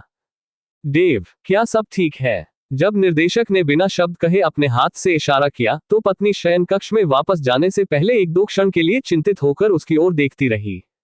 ठीक 3 सिगरेट पीने के बाद निर्देशक ने चुपचाप अपना मुंह खोला। दक्षिण कोरिया जैसे छोटे देश तक सीमित रहना प्रतिभा की कितनी बर्बादी है। मैं सहमत हूं। हम उसके बारे में क्या जानते हैं? उपनिदेशक ने तुरंत एक फाइल निकाली जिसमें सेओंग जिन वू से संबंधित सभी प्रासंगिक जानकारी थी। निदेशक ने फाइलों को स्कैन किया और एक संतुष्ट मुस्कान बिखेरी। बहुत अच्छा। देश के सुदूर पूर्व में जेजू द्वीप पर छापेमारी खत्म हुए 1 घंटे से भी कम समय हुआ था, फिर भी संबंधित डेटा पहले से ही उसके हाथ में था। इतना ही नहीं, फाइल में उस हंटर के प्रकार के साथ साथ उसके करीबी सहयोगियों और रिश्तेदारों की भी हर चीज शामिल थी। अब यह संयुक्त राज्य अमेरिका की शक्ति थी, दुनिया में हंटर महाशक्ति। मेज के दूसरी ओर डिप्टी मन ही मन मुस्कुरा रहा था। हम इस मामले में भाग्यशाली रहे। निश्चित रूप से अमेरिकी खुफिया नेटवर्क की तेजी एक बात थी, लेकिन भाग्य ने भी एक बड़ी भूमिका निभाई। अधिक सटीक होने के लिए सेओंग इल हवान घटना, एक अस्तित्व जो भेष में मानव या राक्षस हो सकता है, कालकोठरी से बाहर निकला और उसने दावा किया कि वह एक कोरियाई शिकारी था। उस समय संकलित डेटा अभी भी हंटर ब्यूरो के डेटाबेस में बना हुआ है। मौजूदा स्थिति में जहां कोई भी अन्य देश ये भी नहीं जानता था कि उसका नाम क्या था, बेशक दक्षिण कोरिया को छोड़कर अमेरिकी बाकी सभी से 2 कदम आगे रहने में सक्षम थे।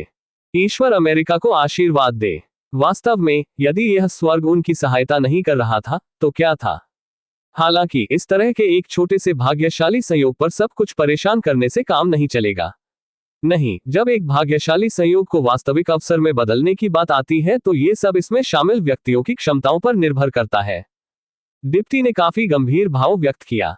उसके पिता एक गेट में लापता हो गए, लेकिन उन्हें अब तक कोई उचित मुआवजा नहीं मिला है। और साथ ही पुनः जागृति प्रक्रिया से गुजरने से पहले उसने अपनी मां की अस्पताल की फीस का भुगतान करने के लिए अनगिनत बार मौत का जोखिम उठाया। ये कैसी अकल्पनीय कहानी है। वे एक नायक की पत्नी और बेटे के साथ इतना बुरा व्यवहार कैसे कर सकते हैं, जब उसने अपने राष्ट्र की खातिर राक्षसों से लड़ते हुए अपनी जान गंवा दी। अमेरिका में ऐसी बात बिल्कुल अकल्पनीय थी।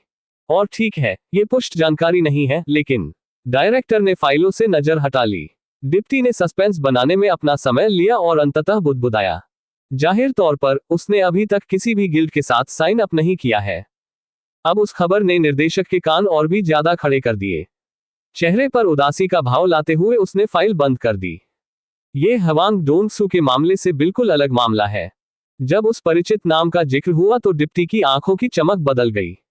एक ही देश से 2 रैंक एस हंटर्स को ले जाना, यह इस बात की घोषणा करने जैसा होगा कि हम उस विशेष राष्ट्र से मुंह मोड़ रहे हैं। दक्षिण कोरिया और अमेरिका बहुत लंबे समय तक मित्र राष्ट्र रहे थे। यहां निर्देशक का तात्पर्य यह था कि इस मामले का प्रभाव निकट भविष्य में काफी हद तक बढ़ जाएगा। हालांकि डिप्टी ने आत्मविश्वास भरे स्वर में उत्तर दिया, अभी भी क्या आपको नहीं लगता कि वह इतनी परेशानी के लायक प्रतिभा है? बिल्कुल, निर्देशक इससे इनकार नहीं कर सके। तो इसके बजाय उन्होंने एक प्रश्न के साथ उत्तर दिया, क्या आप ये कर सकते हैं? डिप्टी ने बिल्कुल उन्हीं शब्दों के साथ उत्तर दिया जिनका उपयोग उसने हवांग डोंगसू के मामले के दौरान किया था। मैं अपनी पूरी कोशिश करूंगा। उन 4 शब्दों के कारण डिप्टी तेजी से करियर की सीढ़ी चढ़ने में सक्षम हो गया और वहां पहुंच गया जहां वह अब था।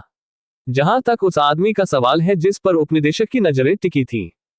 संयुक्त राज्य अमेरिका ने पहले से ही दुनिया के 2 सबसे शक्तिशाली हंटर्स तथाकथित विशेष प्राधिकरण रैंक को अपने रोस्टर में शामिल किया है, लेकिन फिर भी निर्देशक डेविड ब्रेनन उस युवा को एक अमेरिकी नागरिक के रूप में स्वाभाविक बनाना चाहता था। निर्देशक ने सुबह की चौथी सिगरेट अपने होठों में रखी और गंभीर स्वर में बोला, चाहे वह कोई भी शर्त रखे, आप उसे इस तरफ ले आएंगे। जिन वो हर एक चींटी राक्षस का शिकार करने और उसे मारने के लिए कैसल की पीठ पर सवार हुआ, उनके शैडो सोल्जर्स पहली बार चूक गए थे। फिर भी एक और चींटी डैगर थ्रो नामक कौशल की चपेट में आने के बाद गिर गई। जिन वू ने कैसल से हटने की जहमत नहीं उठाए और अपनी शॉर्टस्वर्ड को आसानी से पुनः प्राप्त करने के लिए कौशल रूलर रीच का उपयोग किया। अब मैं बराबरी के काफी करीब पहुंच चुका हूं। द्वीप पर उतनी चींटियां नहीं बची थीं। जिन वू ने वास्तव में पसंद किया कि वह इस स्थान पर शेष चींटियों को मारकर स्तर ऊपर ले जाएगा। सबसे पहले बस एक स्तर ऊपर जाना उसे 100 के स्तर तक ले जाएगा। जिन वू के लिए, जो संख्याओं को 5 के गुणज में समाप्त होते देखना पसंद करता था, 100 इतना शानदार स्तर था कि उसे बस जितनी जल्दी हो सके वहां पहुंचना था। चूंकि उसने कोई गेट बुक नहीं किया था, एक बार जेजू द्वीप छोड़ने के बाद उसके पास कुछ समय के लिए अनुभव अर्जित करने का कोई अन्य रास्ता नहीं होगा। जब तक वह भाग्यशाली नहीं हुआ और तत्काल कालकोठरी की दूसरी चाबी यादृच्छिक बक्सों से बाहर नहीं निकली, या जहां वह रहता था उसके पास कोई कालकोठरी टूट गई, निश्चित रूप से। रुको, कालकोठरी से भागने को भाग्यशाली मानना ठीक नहीं है। यदि कोई कालकोठरी टूटती है तो इसका मतलब है कि एक या अधिक टीमें अपने छापे में विफल रही हैं। इसलिए उनके लिए इस स्थान पर 100 के स्तर तक पहुंचना कहीं अधिक बेहतर था। और यदि ऐसा करने का कोई अन्य कारण होता तो हंटर मिन ब्यूंग गू की छाया निकालने की कोशिश करते समय उसे एक दर्दनाक स्मृति याद आ गई। व्हाइट फैंटम के नेता बारुका अपनी छाया निकालने में 3 बार असफल होने के बाद जिन वू उसे अपनी छाया सैनिक में परिवर्तित नहीं कर सका। जब वह दिन की शुरुआत में अपने पहले प्रयास में असफल हो गया तो उसका दिल गदगद हो गया, क्योंकि क्या मेरे साथ भी ऐसा ही एक और प्रकरण होने वाला है, के विचार उसके दिमाग में भर गए। ठीक है, मैं किसी तरह अपने दूसरे प्रयास में सफल होने में कामयाब रहा, लेकिन फिर भी क्या ये जले हुए बच्चे को आग से डर लगता है वाला मामला नहीं था। इस बात की कोई गारंटी नहीं थी कि बाद में चींटी राजा की छाया निकालने की कोशिश करते समय बारुका जैसा कुछ नहीं होगा। उस आदमी के स्टेट मूल्य इतने ऊंचे थे कि हंटर मिन ब्यूंग गू की तुलना उस राक्षस से करना समय बर्बाद करने वाला था। भले ही यह एक छोटे से अंतर से था, जिन वो अपना स्तर बढ़ाकर उस आदमी की छाया को सफलतापूर्वक निकालने की अपनी संभावनाओं को बढ़ाना चाहता था। उसे यकीन था कि हालांकि केवल एक स्तर का अंतर था, यह निश्चित रूप से उसके उद्देश्य में मदद करेगा। जमीन पर कुछ खोजने के बाद जिन वू ने कैसल को उतरने का आदेश दिया। कैसल ने अपने पंख फड़फड़ाए और हल्के से जमीन पर गिर पड़ा। जिन वू नीचे उतरे और अपने आसपास का निरीक्षण किया। वह यहीं आसपास था। उसने लंबी लंबी घासों को खंगाला और वहां छुपी हुई लाशों को ढूंढ निकाला। उसके चेहरे पर तुरंत एक गहरी उदासी उभर आई। उसने जापानी शिकारियों के शव इधर उधर पड़े हुए खोजे थे। उनमें से कई के सिर गायब थे, लेकिन एक ऐसा भी था जो पहचानने से परे क्षत विक्षत था। जिन वू ने शवों को करीब से देखा। बहुत मजबूत जादुई ऊर्जा। निस्संदेह ये लोग ताकतवर थे। ऐसा लग ही नहीं रहा था कि वे इस जगह इस तरह मरेंगे। तथ्य यह है कि वे इतनी भयानक तरीके से मरे थे, इसका मतलब केवल ये हो सकता है कि एक बेहद शक्तिशाली जीव ने उनसे मुलाकात की थी। संभवतः उस उत्परिवर्तित चींटी की करतूत। उसे इस बात पर यकीन नहीं था कि इस नरसंहार के लिए कुछ और जिम्मेदार था। खैर, जब पहली बार उस पर चींटियों के राजा ने हमला किया तो उसका जबड़ा बहुत तेजी से चुभा, है ना? यदि कोई और शिकारी होता तो एक बार भी इसे सहन न कर पाता। जिन वू ने कुछ कड़वाहट महसूस करते हुए जमीन के चारों ओर देखा, इससे पहले कि उसके कदम एक निश्चित स्थान पर रुक गए। यह आभा। जिन वू नीचे झुके और जमीन को करीब से देखने लगा। प्रचुर मात्रा में रक्त के धरती को भिगोने के कारण यहाँ की मिट्टी पूरी तरह से मैली और चिपचिपी हो गई थी। गीली जमीन से जादुई ऊर्जा का हल्का सा अंश निकल रहा था। उसने पहले भी एक बार इस जादुई ऊर्जा उत्सर्जन का सामना किया था। गोटो रयुजी। जिन वू ने फिर से अपने आसपास की खोज की। गोटो की जादुई ऊर्जा अभी भी महसूस की जा सकती थी, लेकिन उसके अवशेष कहीं दिखाई नहीं दे रहे थे। सबसे अधिक संभावना है वह उत्परिवर्तित चींटी राक्षस द्वारा पूरी तरह से निगल लिया गया था। दोबारा खड़े होने से पहले जिन वू जापान के सबसे मजबूत हंटर की अंततः निरर्थक मौत पर केवल खुद को याद कर सकता था। उत्कृष्ट समय के साथ उसने द्वीप के सभी कोनों में भेजे गए छाया सैनिकों को वापस रिपोर्ट दी कि चींटी राक्षसों के अवशेष पूरी तरह से नष्ट हो गए थे। अंत में मैंने उन सभी को मार डाला। प्रत्येक कोरियाई नागरिक 100 में से 100 बार उस समाचार से खुशी से चिल्लाएगा, लेकिन जिन वो निराशा में केवल अपने निचले होंठ को चाट सकता था, क्योंकि आखिर में उसका लेवल ऊपर नहीं बढ़ पाया। अब चूंकि कोई और राक्षस नहीं बचा है, उसने सोचा कि केवल एक ही काम बचा है, वह है चींटी की सुरंग के अंदर वापस जाकर उत्परिवर्तित चींटी और रानी की परछाइयां निकालना। परंतु फिर उसके कदम अचानक रुक गए। एक सेकंड रुके, क्या अभी भी राक्षस बचे हैं? उसकी विस्तारित इंद्रियों ने आसपास से राक्षसों की उपस्थिति को पकड़ लिया। इतना ही नहीं, वे भी बहुत सारे थे। जिन वू के चेहरे पर निराशा की जगह तुरंत मुस्कान खिल गई। वह हल्के से कैसल पर वापस कूद गया, बिल्कुल जैसी की उम्मीद थी। जैसे ही उसने नर्सरी क्षेत्र के अंदर कदम रखा, जिनवू की अभिव्यक्ति बहुत उज्जवल हो गई। फर्श, खंभों और यहां तक कि छत पर भी अनगिनत अंडे फैले हुए थे। ये देखकर कि अर्ध पारदर्शी सीपीयू के नीचे से लड़खड़ाती हरकतें हो रही थी, ये चीजें भी निश्चित रूप से राक्षस थी। निश्चित नहीं कि मुझे यहाँ कितने अनुभव अंक मिलेंगे, लेकिन फिर यहाँ इतने सारे राक्षसों के साथ वह अनुभव अंकों की कमी को पूरा करने के बारे में आश्वस्त था। जिन वू ने व्यापक दूरी के हमलों में विशेषज्ञ छाया सैनिकों को बुलाया। चारों ओर इकट्ठा करो। फैंग्स और 3 जादुई सैनिक अपने ग्रेड के अनुसार पंक्ति में खड़े थे। जिन वू ने अवेरिस के मनके को फैंग्स को सौंप दिया और बारी बारी से 4 सैनिकों में से प्रत्येक का अध्ययन किया। आप सभी समझते हैं कि आपको क्या करने की आवश्यकता है, ठीक है? सभी जादुई सैनिकों ने एक सुर में सिर हिलाया। जिन वू ने अंडों की ओर इशारा किया। शुरू करो। तुरंत फैंग्स अविश्वसनीय ऊंचाई तक बढ़ गया और अंडों पर भयानक आग उगलने लगे।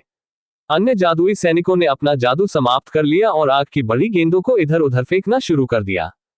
अंडों के पास विरोध करने का कोई साधन नहीं था और कुछ ही समय में वे एक एक करके जलने और फटने लगे। जिन वू ने टूटे हुए अंडे के कोने पर झुके हुए मृत चींटी के लावा में से एक को करीब से देखा।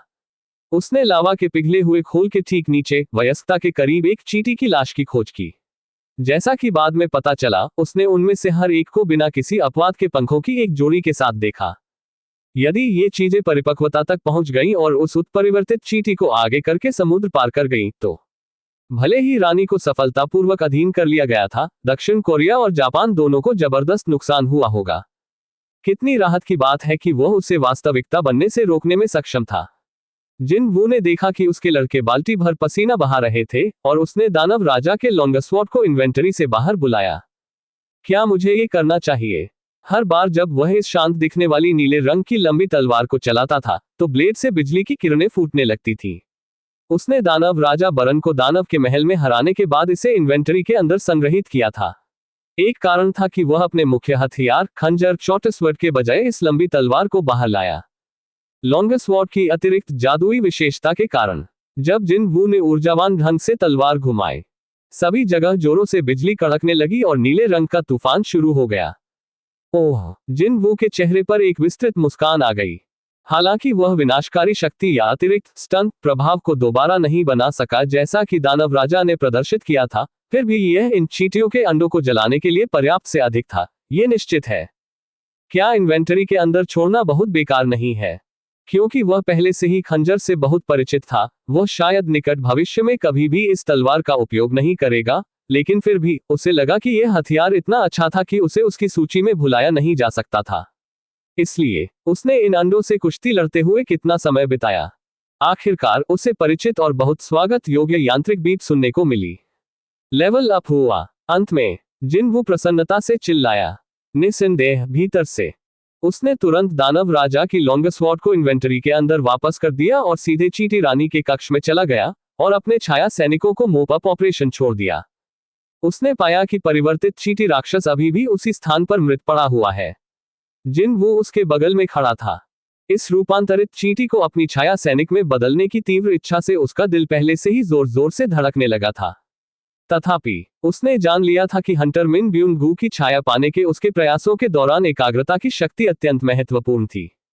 मुझे शांत होना होगा। धीरे धीरे जिन वू की नजर ठंडी होती गई और उसकी सांसें भी अपनी सामान्य शांति में आ गईं। ठीक है, अच्छा। उसकी स्थिति अब पुनः चरम पर थी। जिन वू की नजर नीचे जमीन पर चली गई। अन्य राक्षसों की तुलना में अधिक गाढ़ा और अधिक अशुभ काला धुआं उत्परिवर्तित चींटी के शव से निकल रहा था। क्या ऐसा इसलिए था क्योंकि वह प्राणी असाधारण रूप से शक्तिशाली था, इतना मजबूत कि जिन वू को यह भी नहीं पता था कि इसकी तुलना किससे की जाए। ऐसा सोचते हुए उसने शांति से अपने हाथ ऊपर उठते काले धुएं की ओर बढ़ा दिए। उठो। चैप्टर 124। ठीक उसी क्षण चींटी रानी के कक्ष के भीतर की रोशनी अचानक मंद हो गई और बार बार उज्जवल हो गई, जैसे कि यह एक मरते हुए फ्लोरोसेंट प्रकाश बल्ब द्वारा प्रकाशित हो रही हो। जिन वू ने अपना सिर उठाया।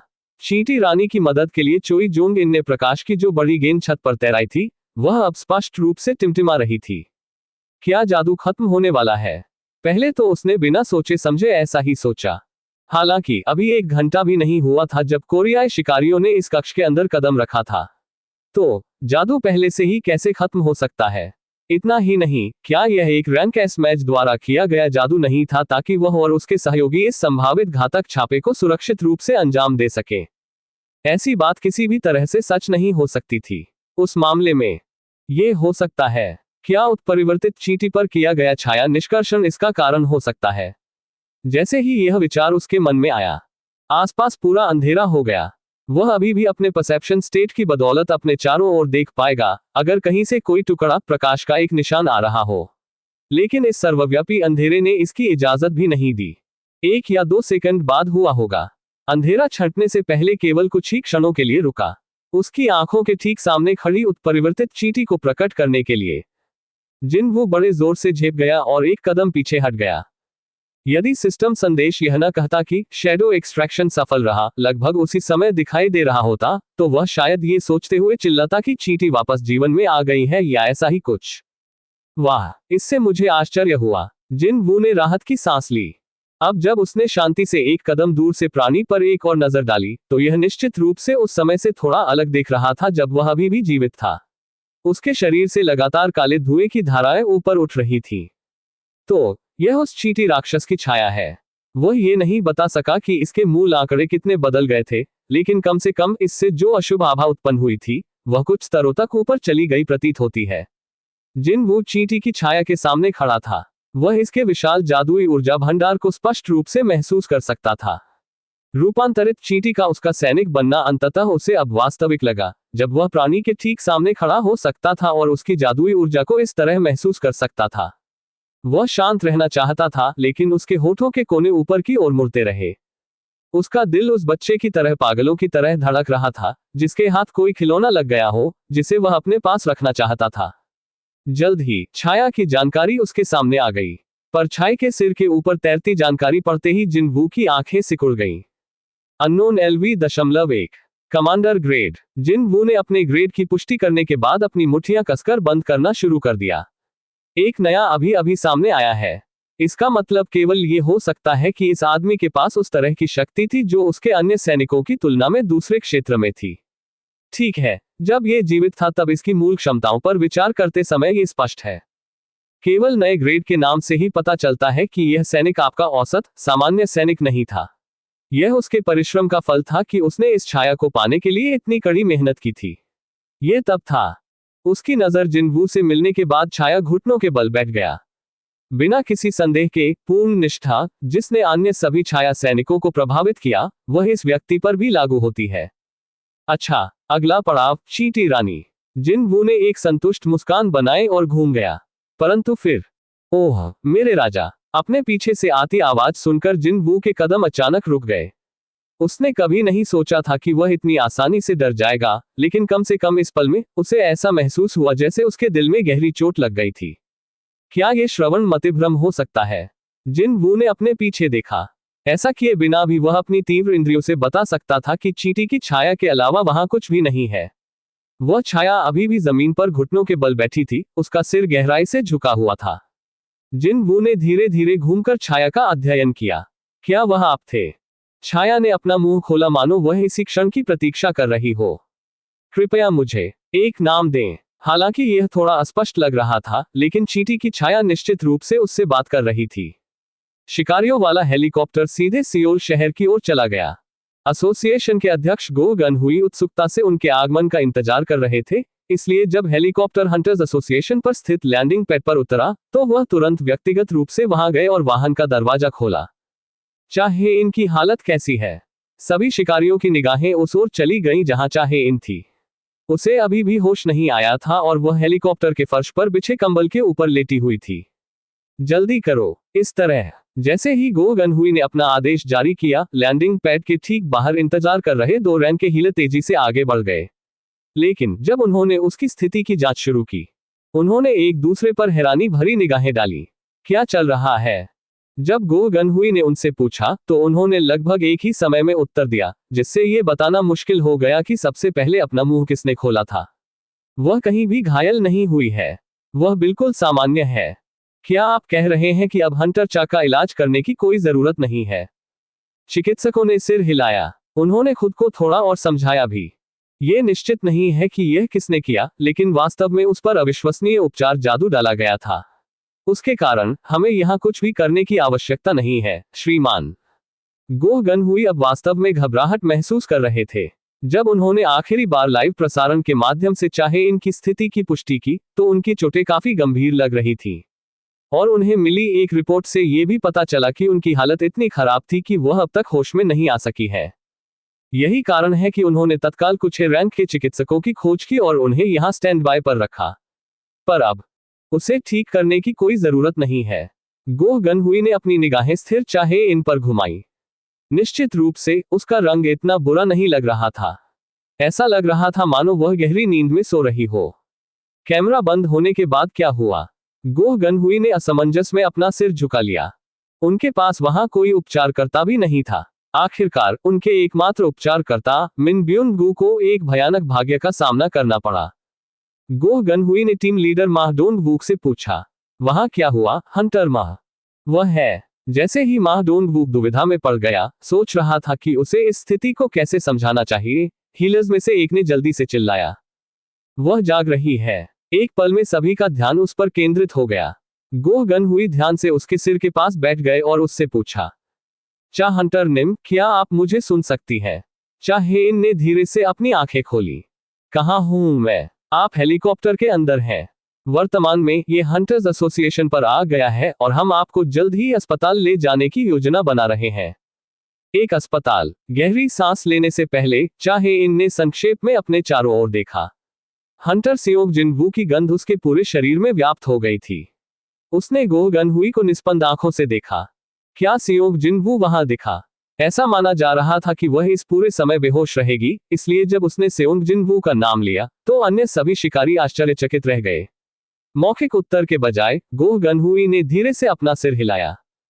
चाहे इनके चेहरे पर एक पतली मुस्कान आ गई।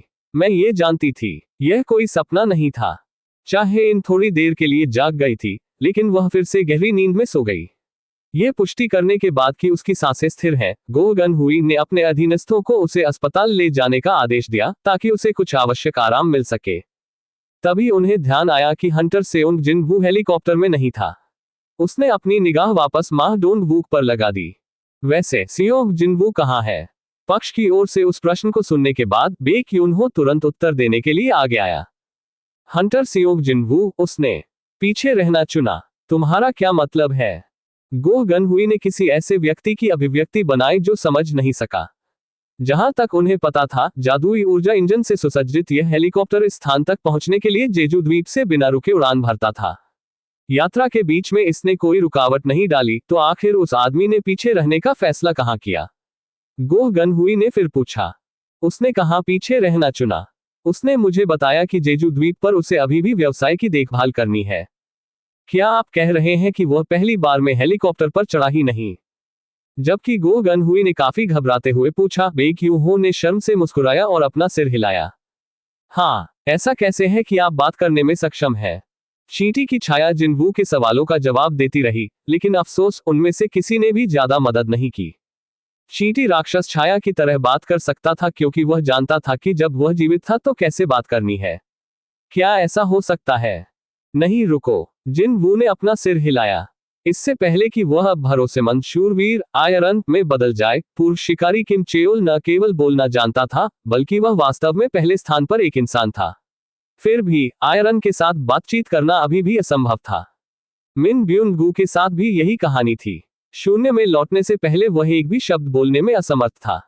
और फिर शैडो सोल्जर बनने के बाद फैंग्स ने भी हमेशा के लिए अपना मुंह बंद कर लिया, भले ही वह जीवित रहते हुए इतना बातूनी राक्षस हुआ करता था। तो फिर कैसे? ऐसा कैसे हुआ कि सिर्फ यही आदमी बात कर सकता है? इस आदमी और उन लोगों के बीच केवल एक स्पष्ट अंतर था जो बात नहीं कर सकते थे। ग्रेड एलीट नाइट या केवल नाइट ग्रेड वाले अपने अन्य सैनिकों के विपरीत, ये व्यक्ति कमांडर नामक एक नए ग्रेड के साथ आया था। यह संभव था कि एक निश्चित स्तर पर पहुंचने के बाद कोई बात करने में सक्षम हो जाता। चूंकि उसके पास अभी तक कोई ठोस सबूत नहीं था, यह सबसे प्रशंसनीय स्पष्टीकरण था जिसके बारे में वह सोच सकता था। इसका मतलब है मेरे सभी लड़के जैसे ही काफी ऊपर पहुंच जाएंगे, बात करना शुरू कर देंगे। ऐसा लग रहा था कि सैनिकों का स्तर ऊंचा क्यों उठाया जाना चाहिए कि सूची में एक और कारण जुड़ गया है। जिन वू ने उस सवाल को चींटी की छाया की ओर फेंकने से पहले थोड़ी देर सोचा, वह सवाल जो वह हमेशा अपने सैनिकों से पूछना चाहता था। मैंने ही तुम्हें मारा है, फिर भी तुम अब भी मेरी सेवा करना चाहते हो? मैं चींटी की छाया से बिल्कुल अप्रत्याशित उत्तर आया। मैं मरा नहीं, बल्कि अपनी विरासत की शक्ति से मेरा पुनर्जन्म हुआ है। फिर छाया ने अपना सिर उठाया और जिन वू की निगाहें मिलते हुए भी यह चलता रहा। मेरे भीतर उल्लास उमड़ रहा है। मैं अनंत काल तक अपने धर्म का पालन करूंगा। ये क्यों होता है? क्या ऐसा इसलिए था क्योंकि उसने छाया की सच्ची भावनाओं को महसूस किया था? जिन वू का दिल ठीक उसी समय जोर से धड़का जब चींटी की छाया ने उसकी शाश्वत वफादारी की कसम खाई। उसने किसी तरह अपने बेतहाशा धड़कते दिल को शांत करने के लिए अपना हाथ अपनी छाती पर रखा। इसने शीघ्र ही अपनी सामान्य शांति प्राप्त कर ली। तभी चींटी की छाया ने फिर से अपना सिर नीचे कर लिया और जिन वू से एक बार फिर विनती की, ओह मेरे राजा, कृपया मुझे कोई नाम बताओ। बात फिर शुरू पर लौट आई थी। ये निश्चित रूप से जिन वू के लिए एक अलग अनुभव के रूप में सामने आया। अब वह सिस्टम के कुछ संकेतों के बजाय सीधे विषय की दलील सुन रहा था। एक नाम, एक नाम। शुरू से ही उसने अपने सैनिकों के नामकरण पर उतना ध्यान नहीं दिया, लेकिन फिर भी इसे यह और वह कहना थोड़ा ज्यादा है। जिन वू की सेना में पहले से ही उसके जैसी सैकड़ों चींटियां मौजूद थीं, इसलिए एक नाइट कमांडर के लिए इंट जैसा नाम रखना ठीक नहीं होगा। अब क्या ऐसा होगा? इसलिए जिन वू ने थोड़ी देर तक सोचा। उसके चेहरे पर मुस्कुराहट आने से पहले उसे एक लेखक का नाम याद आया जो एंट नामक उपन्यास से मशहूर हुए थे। बहुत कम समय तक इसके बारे में सोचने के बाद उसने तुरंत अपना मन बना लिया। अब तुम्हारा नाम बेरू होगा। जिन वू द्वारा उसे नया नाम दिए जाने के बाद बेरू ने अपना पहले से ही झुका हुआ सिर जमीन पर और भी नीचे कर लिया, जैसे कि वह वास्तव में इस भाव से प्रभावित हुआ हो। मैं आभारी हूं मेरे भाई। बेरू के दिमाग में तैर रही जानकारी तब तक संशोधित हो चुकी थी।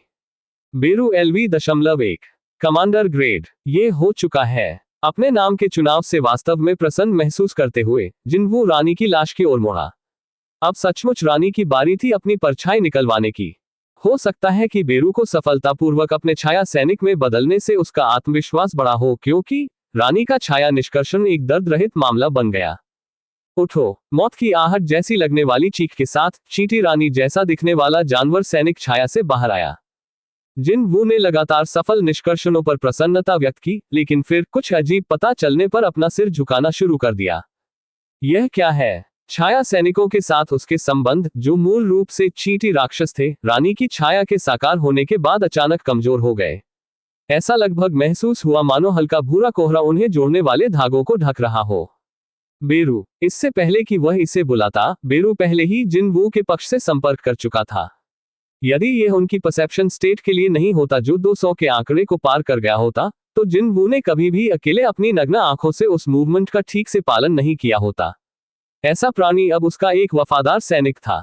जिन वू को उस एहसास से अपना आत्मविश्वास और भी अधिक बढ़ता हुआ महसूस हुआ। तुम्हें पता है यहाँ क्या हो रहा है? जिन वू ने अपनी ठुड्डी से रानी की परछाई की ओर इशारा करते हुए पूछा।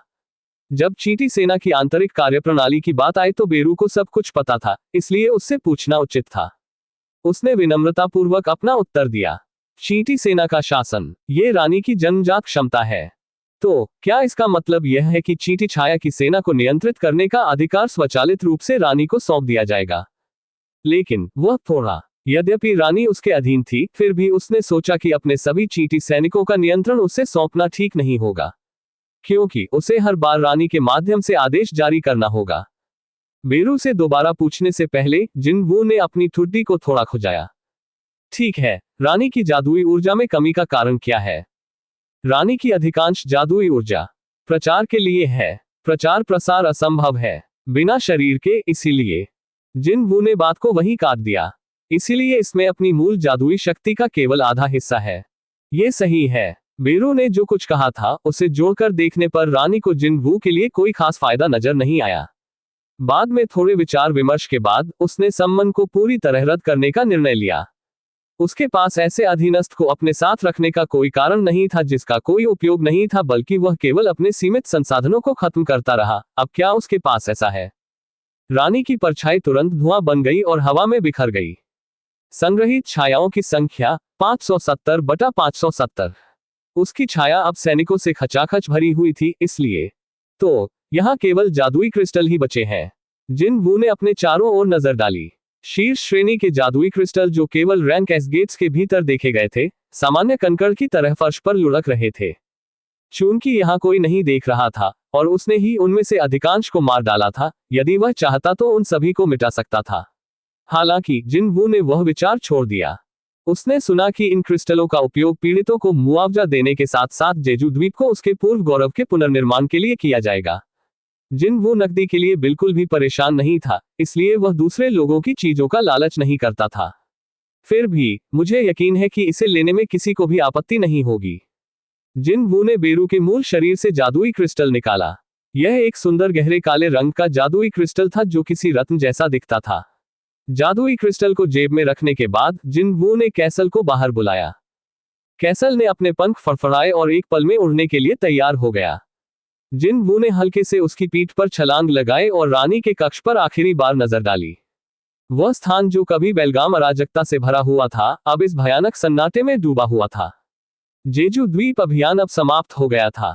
जिन वू की नजर कक्ष के अंदर से हटकर बाहर की ओर चली गई, घर के लिए, और फिर कैसल शक्तिशाली रूप से हवा में उड़ गया। चैप्टर 125। कैसल हंटर एसोसिएशन भवन के सामने उतरा।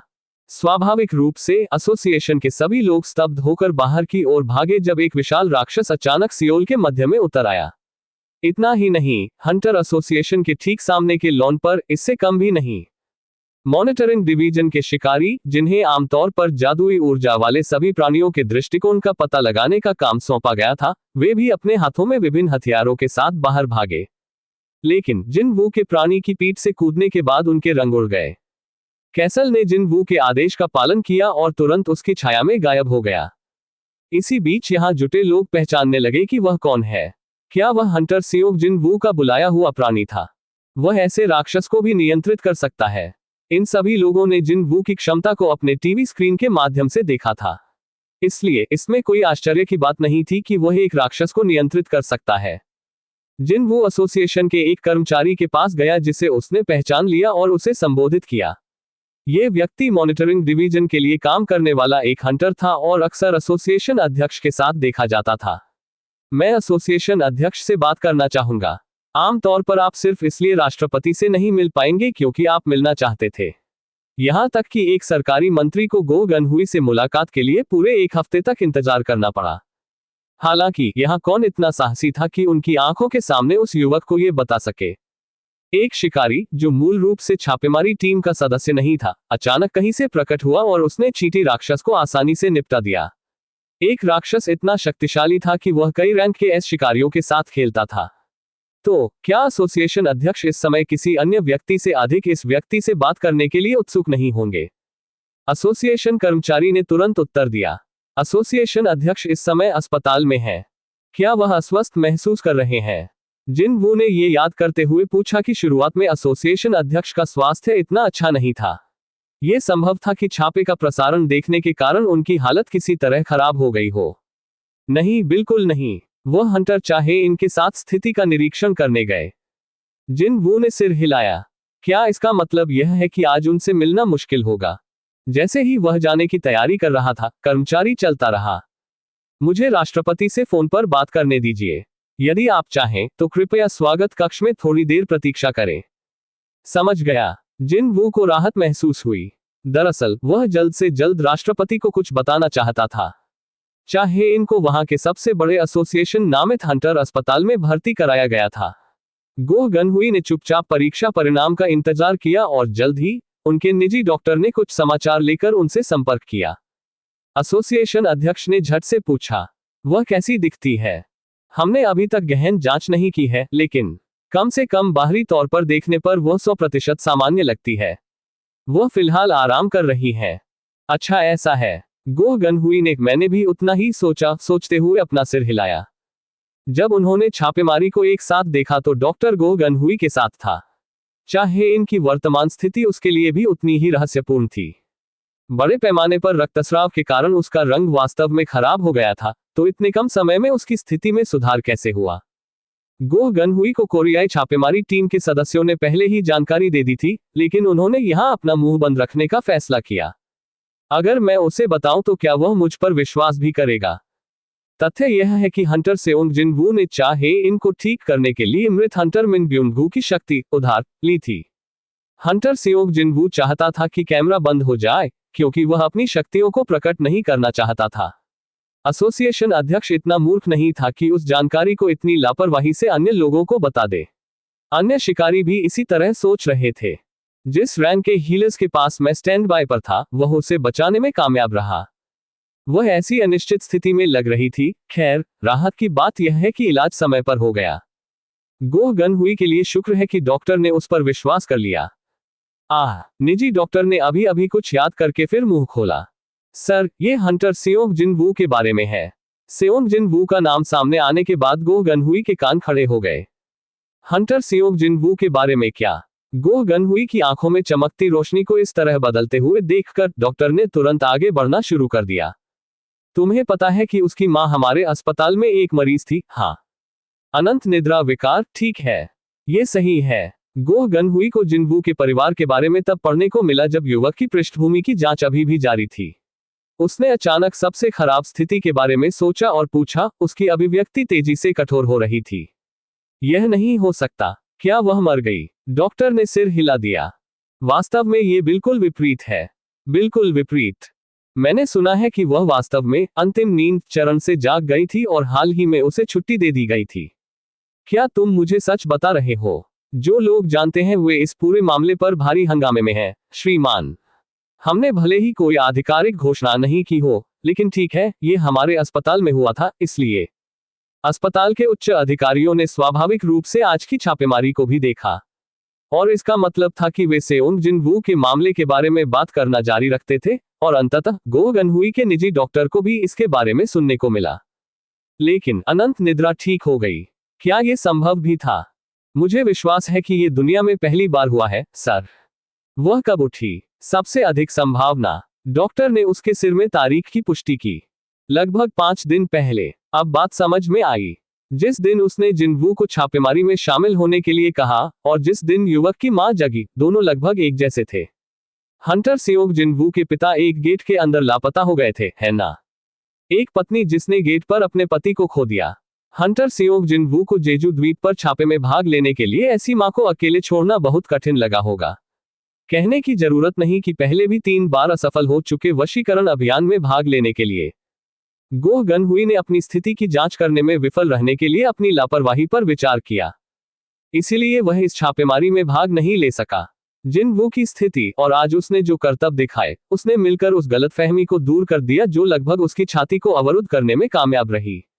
गोह गनहुई का दिल एक बार फिर धड़कने लगा। उसे यह युवक सचमुच बहुत पसंद आया। ऐसा आदमी सचमुच एक दुर्लभ नस्ल का था। तभी एसोसिएशन के एक कर्मचारी ने उनसे संपर्क किया। महोदय, कुछ हुआ क्या? हम हंटर मिन ब्यूंगू के परिवार से संपर्क नहीं कर सके। तुम्हारा मतलब है उसकी मां? जी श्रीमान, यही अपेक्षित था। उन्हें अपने बेटे की मौत के बारे में MNTV से पता चला। फिर उन्होंने एसोसिएशन को फोन किया। उनकी आवाज लगातार कांप रही थी। एसोसिएशन के पास उनके प्रति ईमानदार रहने के अलावा कोई विकल्प नहीं था। मैं व्यक्तिगत रूप से जाकर उनसे मिलूंगा। सर, आप व्यक्तिगत रूप से वहां जाने की योजना बना रहे हैं? एक माता पिता अपने बच्चे के शव के बिना उसका अंतिम संस्कार करने वाले हैं। क्या आपको वाकई लगता है कि वह फोन उठाने की मानसिक स्थिति में है? लेकिन सर, मैं जाकर उनसे व्यक्तिगत रूप से बात करूंगा और जो कुछ भी हुआ उसके बारे में उन्हें सूचित करूंगा। और मैं अपनी संवेदना भी व्यक्त करूंगा। समझ गया सर। कर्मचारी कठोर चेहरा लेकर घूम गया।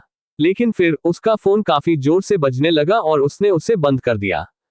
उन्होंने देखा कि एसोसिएशन की ओर से फोन आया है, तो उन्होंने इसका जवाब देने के लिए अध्यक्ष से इजाजत ले ली। क्या कोई है जो एसोसिएशन अध्यक्ष से बात करना चाहता है? क्या ये वही है? गोह गनहुई ने अपना सिर हिलाया। उन्हें बताओ कि मैं आज किसी से नहीं मिल रहा हूं।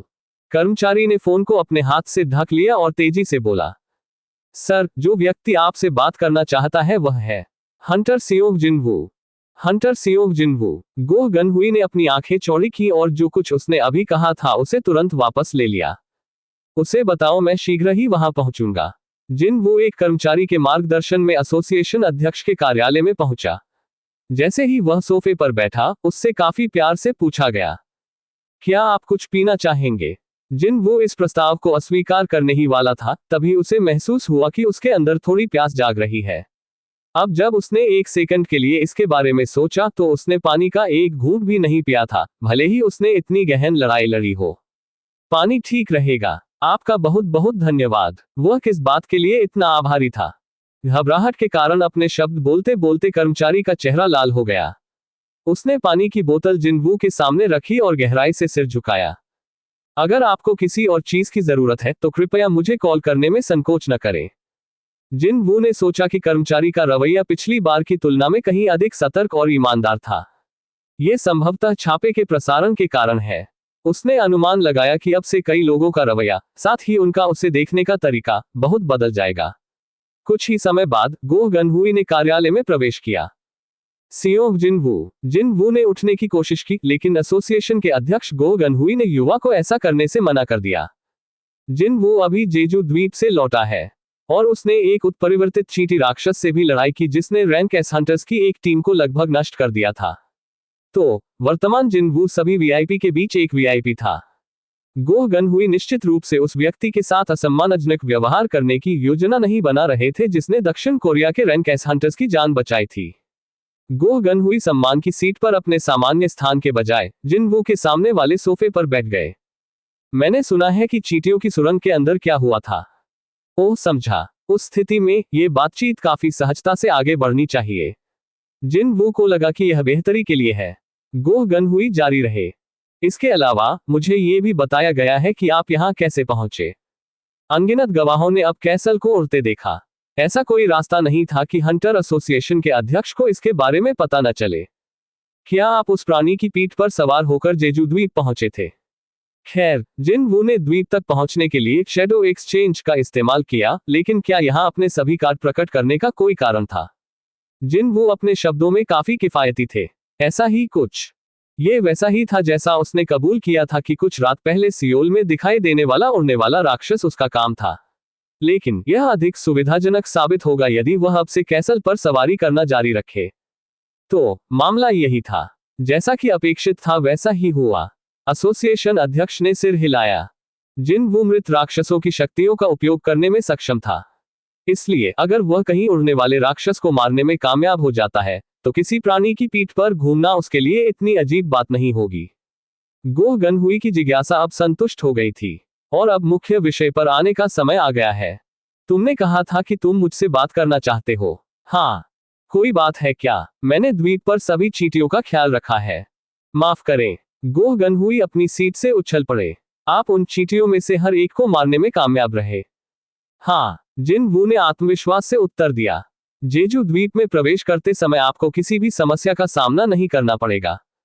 आखिर कैसे? नहीं, गो गनहुई पहले से ही इसका कैसे अनुमान लगा सकते थे। टीवी कैमरे की नजर जिनवू के सैकड़ों समन पर पड़ी। यदि उन चीजों को जेजू द्वीप के हर इंच में खंगाला जाए तो इतने कम समय में हर एक चींटी को नष्ट करना उसके लिए कोई समस्या नहीं होगी। यहां महत्वपूर्ण बात यह थी कि निस्संदेह जेजू द्वीप में प्रवेश अब संभव था और यह भी संकेत दिया कि वे चींटी सुरंग के भीतर गहराई में आराम कर रहे हंटर मिन ब्यूंगू के अवशेषों को भी पुनः प्राप्त करने में सक्षम होंगे। गो गनहुई इस तथ्य से बहुत परेशान थे कि हंटर मिन ब्यूंगू के अवशेषों को तब तक वहीं छोड़ना पड़ा जब तक कि सभी चींटी राक्षस खत्म नहीं हो गए, लेकिन अब उसकी आंखों के सिरे भावनाओं से लाल हो गए। इसके बाद उन्होंने जिनवू को तहे दिल से धन्यवाद दिया। बहुत बहुत धन्यवाद सियोंग जिनवू। दक्षिण कोरिया के शीर्ष लग्जरी होटल के एक स्वीट के अंदर। हालांकि उनकी उपस्थिति हाल ही में जेजू द्वीप पर छापे की बड़ी खबर के नीचे दब गई थी, फिर भी यह एक निर्विवाद तथ्य था कि दुनिया के सबसे शक्तिशाली शिकारियों में से एक ने वहां अस्थायी निवास बना लिया था। थॉमस ने छापे का वीडियो चलाने वाला मॉनिटर बंद कर दिया। वह उस रिकॉर्डेड वीडियो को अब तक 3 बार देख चुका था। लॉरा, जो उसके बगल में खड़ी थी, ने उससे पूछा। वह उसकी एकमात्र अधीनस्थ के रूप में उसके साथ कोरिया गई। आप क्या सोचते हैं सर? ठीक है, ये वैसा ही है जैसा आप देख सकते हैं। वह सोफे के सामने झुक गया और अपने पैर कॉफी टेबल पर रख दिए।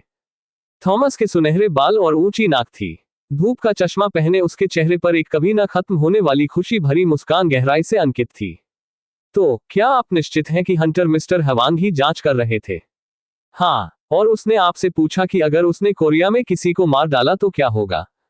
हाँ। जैसे ही लॉरा ने अपनी रिपोर्ट दी, थॉमस ने हवांग डोंग-सू और सेयोंग जिन वू के बीच संभावित संबंध की गुप्त रूप से जांच करने का आदेश दिया।